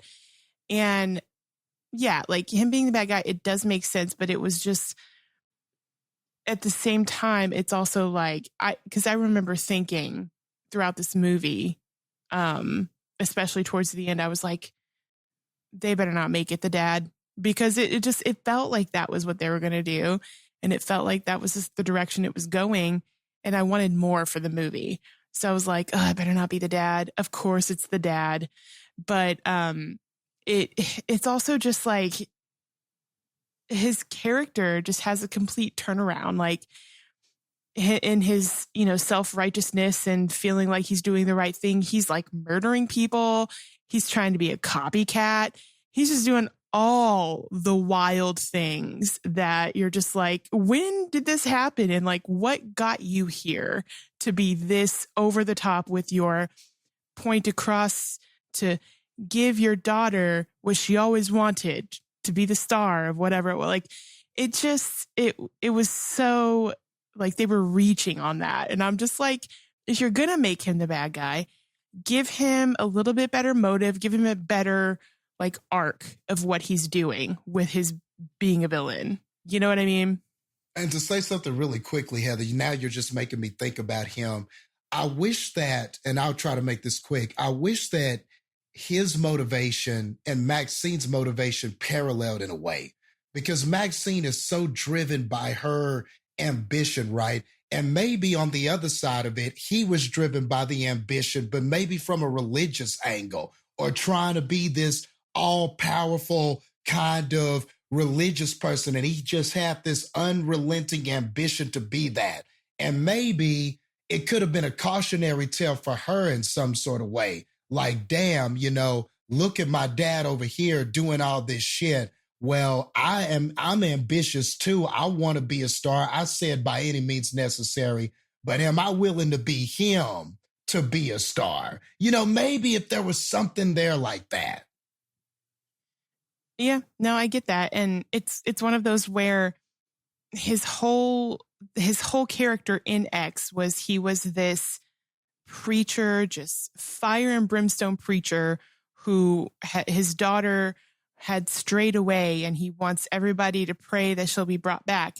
And then in this movie, it's like they actually didn't make that religious element a big part of what his actual motive was, because it was just more like he was unhinged because of what his daughter became. And then he's like, well, I guess I just got to give her what she wants, as if it's like, if I give you what you want, will you come back to your religion and all this stuff? But that's not really the narrative that they painted with what they did. So it doesn't really match up. And I feel like I would have cared more about him being the villain if they had done that. So I don't know. It was a lot of weird choices they made with that man being the villain. And then also with the whole, like the PTSD thing of what happens with Maxxine in the X movie carrying over to this movie. I don't know. I don't necessarily think the way they did it was best, because I feel like they were trying to like play a part of like, oh, the creepiness of this movie is because something from that time is coming back now. But in reality, it had nothing to do with that. It was just moments that she got creeped out, remembering what had happened. And I was wondering how they were going to bring X into this movie. I just think they could have done it in a better way. I don't know. Like I just didn't care for it being that, like, it was really just that moment of when she's getting the plaster on her face and she's freaked out thinking about the woman touching her and all this stuff. And then she just completely like loses it. And that was the extent of what the trauma really did. Not the extent of, I mean, there were elements throughout that kind of played into that, but that was the biggest kind of thing that part played into this movie. And I kind of wish I don't know, that was a traumatic experience. And as much as she's just like, you know, a badass that's like, cool, I crushed someone's skull, so don't mess with me. I just feel like it would have been nice to see other sides of her where she is, you know, anxious or, you know, freaked out or having a bad day of just like, I can't get out of my own head, because it was a super traumatic experience. Yeah, a little bit more vulnerable with it. Still being a badass. Like when she's in the alley and she's like, got the gun and she's like, nope, I'm going to shoot you right now. Like that whole thing. And she does, doesn't she? Doesn't she shoot him? Doesn't she like straight up kill that guy or no? No, she crushes his balls. Oh, that's what it is. Yeah. Yeah. Which was like, dang, girl. Yeah. Right. And so, yeah, it just like, that's great. Cause it's like, you know, probably going through that is kind of what's made her even stronger and more independent, because she's had to go through so much. And I just kind of, and I don't even really know what direction I wanted them to take with that PTSD portion of it, but I just don't necessarily think this was the best way to have done it. And it's like, I know I'm saying a lot of things about it that I'm like, were the negatives. Regardless, knowing that this is probably like, as far as the quality of this movie, I am fully aware it's the worst, but for some reason I still like it more than Pearl. So that aside, yeah, I also, because the whole thing with the dad and his trying to do the copycat thing with branding them, because didn't he say something to the effect of like, you know, I tried to make them believe or something, or I tried to turn them, I forgot what he said, but he said there was a reason that he branded them and he chose them to kind of try to convert them or whatever it was. But I'm like, well, why did he even need to go for the friend that worked at the video store? Like, why was he even on his radar as somebody he needed to brand or get out of the lifestyle that Maxxine was in? You know, I just didn't think that made sense, because there was no reason for him to do that to the friend, you know? Well, that's a lie, because he didn't give the friend a chance to convert anyway. He just went into that video store and killed the man. He didn't, you know, and he's like, I gave him a chance. No, he didn't. But like, it could just be that's the alternative lifestyle either way that guy was living. He was peddling, you know, he had adult videos in his store. He was still selling sin to people. He was selling videos of his daughter to people.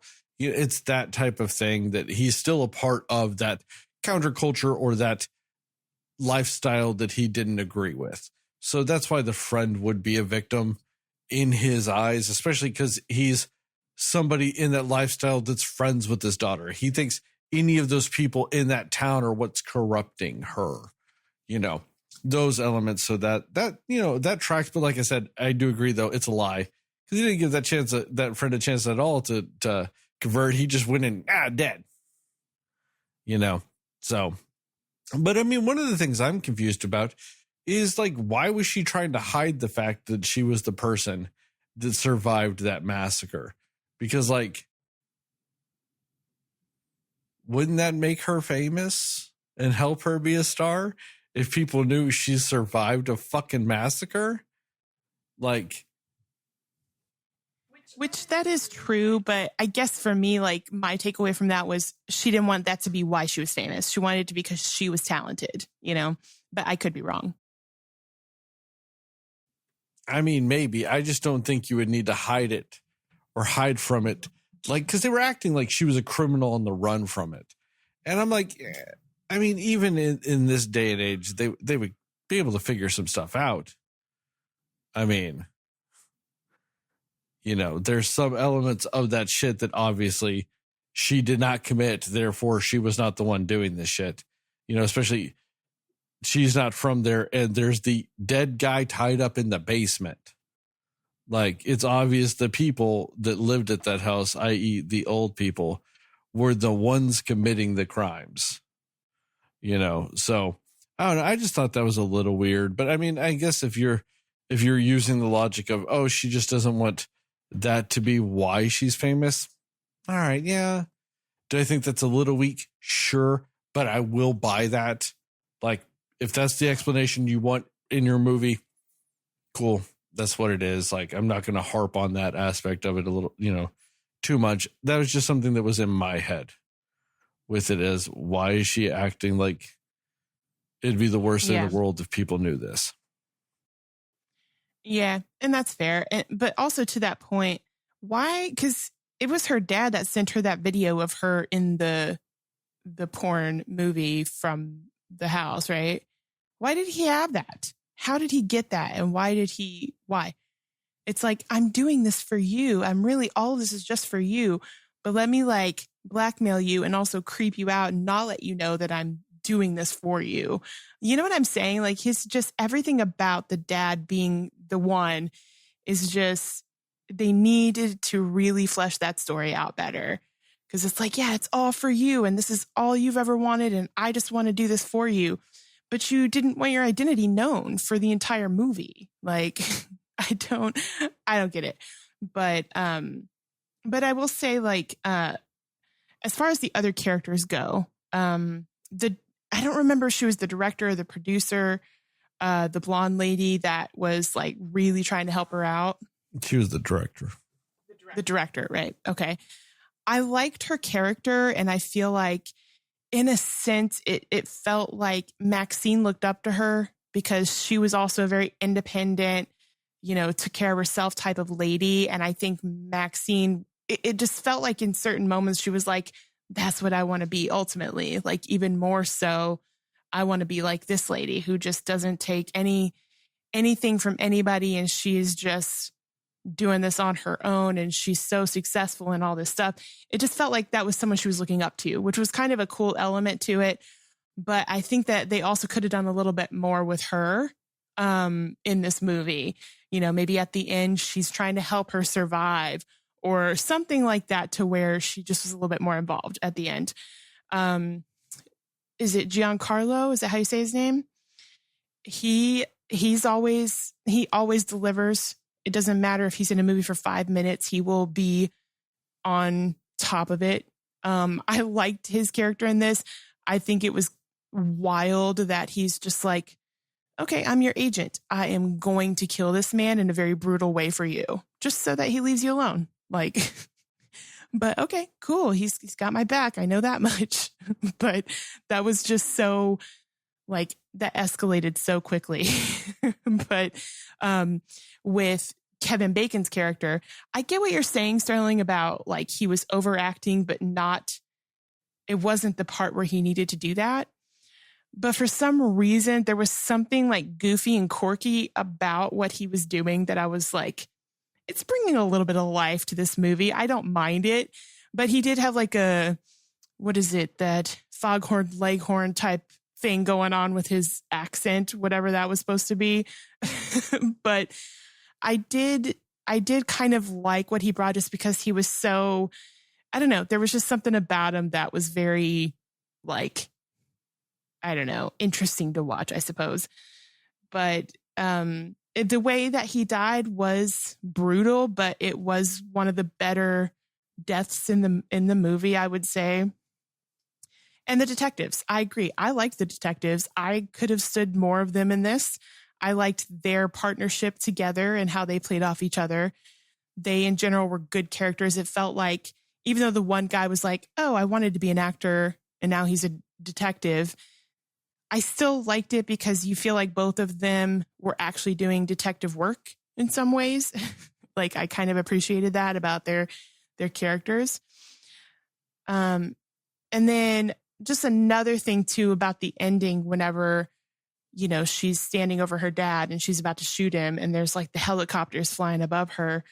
Why did these helicopters just allow this? Like, oh, here's a girl with a gun right there with a man she's about to kill. We're just going to sit here in this helicopter and let that happen and not arrest her, give her any repercussions for anything she's about to do, because they know what's going on. And that's why, like, I don't understand what that choice was. That bothered me. because they just like, you know, let her have that moment. And they're like, oh yeah. And didn't they call her Maxxine? They're like, hey, Maxxine, come on. Like they knew her. I don't remember. There was something about that I was like, what is this? Yes, is this our personal team? The cop in the helicopter goes, Maxxine, put down the gun. Yeah. They just knew her.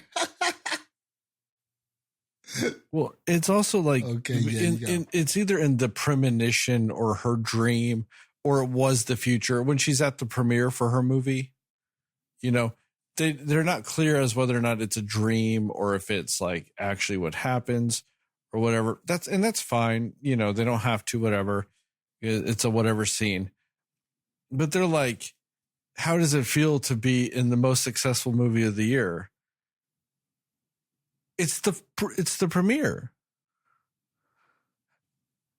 How the fuck is it successful? It's true. It's the premiere. That's true. Like, you know, that's why, like, I don't know if it was meant to be like the real future or whatever. And like, what, but I was just like, that's such a fucking dumb line. How does it feel to be in the most successful movie there, or just this highly successful, whatever the fuck they say, they call it a successful movie. It's the fucking red carpet premiere. How the fuck do you know? No one's seen it yet. It hasn't sold a single fucking ticket. Like, what is this? I don't know. I just really was bothered by that scene. I was really bothered by it. I mean, I will say something else I liked was I like the parallel between this one and X, where there's the scene when, you know, she's looking in the mirror after she has some cocaine and she's talking to herself, you know, trying to pep herself up or whatever you want to call it. I like that parallel because it's like, yeah, that's just a characteristic of Maxxine, is she's going to do some cocaine, but then she's going to hype herself up and she's going to do her job. Like that's just her thing. And I like that they carried that on into this movie. And I also just like, I guess that element of she's been through a lot of things. She just went, like, there's two different people in the span of 5 years trying to kill her, you know, and she survived both of them. And she's, you know, got this career that she's going after and trying to thrive and, you know, become a known name outside of the porn industry. And she's still just like, I still need this cocaine. Like, I think I appreciated that because I feel like that feels like that would be a realistic thing. Like that might be how she's coping, you know, like it's not like she is vulnerable. Like we were talking about, that might be what she does to cope, to get through it. And I think it made a lot of sense. And I like the choice that they had to keep that what she was doing. Not because, you know, obviously I want her to be doing cocaine, but just because that made sense for the character of Maxxine, that's something she was still doing. So yeah, I don't know. There were some elements, little things that I feel like I did appreciate that lined up with the first movie and now with this one. So again, like I know there's a lot of flaws and the story falls apart a lot, but there were just some elements to it that were just really fun for me. So I guess I forgave them, or I was just kind of like going in knowing, well, this is a dumb and it doesn't line up, but I still had a good time watching it, you know? Hey, some people just like to do some cocaine, okay? It's fine. They don't need it to cope. They just want to do it. It's fine. Also true. That could be true. That's a good point. But it just felt like because like at the beginning of X, she's doing that because she was like, it was kind of like she had been looking to her boyfriend to like reassure her. And then she took it and then she was way more confident. So that's why I made that correlation. But you're right. Maybe she just wants to do cocaine, which. Yeah, it's an upper. Yeah. That's what it picks you up. Get you going. Yeah. Okay. That's fine too. I mean, you ever listen to Eric Clapton's Cocaine? Just saying. I have not. Also, he's a terrible person, so if you don't, that's fine too. But anyway, you guys got any more thoughts about Pearl and or Maxxine? Nope. Nah. On that note, Thank you guys for listening to this episode of the Cinema Slayers podcast. Check us out on the internet at www.cinemaslayers.com. We're Cinema Slayers podcast on Facebook. We're cinema_slayers on Instagram, Threads, and Letterboxd. We're at Cinema Slayers pod on YouTube and TikTok. Give us a 5-star rating and review. We'd really appreciate it. Really help us out. Tell your family, tell your friends, tell your friends' family, tell your family's friends, and most of all, tell those dear sweet mothers, because dear sweet mothers love Mia Goth. Actually, it was Scarecrow fucking. Rookie mistake. Yeah, you're right. That was your theme for the episode. I don't know why you wouldn't have known that. I mentioned it once. Maybe twice when I was making fun of Jastin. I'm just saying you two brought it up a disturbing amount of times. All I said was it was tight. I mean, what's wrong with just liking the same? Hey, no king shaming, dude. You like Scarecrow fucking? You like Scarecrow fucking? You watch all the Scarecrow fucking you want, dude. I was just feeling the scene. What's wrong with Willie feeling it? Hey, you feel it all you want. Just not out in public. That's bad. But hey, you want to go to a cornfield and watch? Feel where I feel. You want to feel where I feel. You want to go to a cornfield, watch women, fuck scarecrows? Hey, you do that all you want, man. You do you. Shout out to Plug Me Go and Mundo Cho for our theme song and logos, respectively. Remember, we here at the Cinema Slayers podcast are Pro Slut, Pro Sydney, and Pro Naked. Pro cornfields? No. You go do that in your own time, man. We don't need to be pro cornfields here. Oh, and also if you want some cornfield, man, you need to move up here, dude. There's you get outside the city, like you get out the Chicagoland area, it's literally nothing but cornfields for the rest of the state. Wow. This state is 95% cornfields in Chicago. It's cornfields, Chicagoland. That is the entire state of Illinois. If anybody tells you, oh, there's Springfield, there's Peoria, they're fucking lying. It's cornfields in Chicagoland, and that is the state of Illinois. Okay, then. Remember Justice for Chris and Todd and stunt people. Remember that you, Sin fans, you are Knuff. I think I was supposed to say that first, but I didn't. But either way. And as I was in the TikToks, the YouTube videos, and this podcast, just remember, according to Jastin, Moon Knight is the Best Picture winner. Did I forget something else in there? I know I messed up the order, but I didn't leave anything out, right? I got it all. Somebody I think so. Nobody knows anything but you. I don't think so either. All right. Are you ready? Yes. Come on. Cinema Slayers. On to the next one. Mm-hmm. All right. I'm out.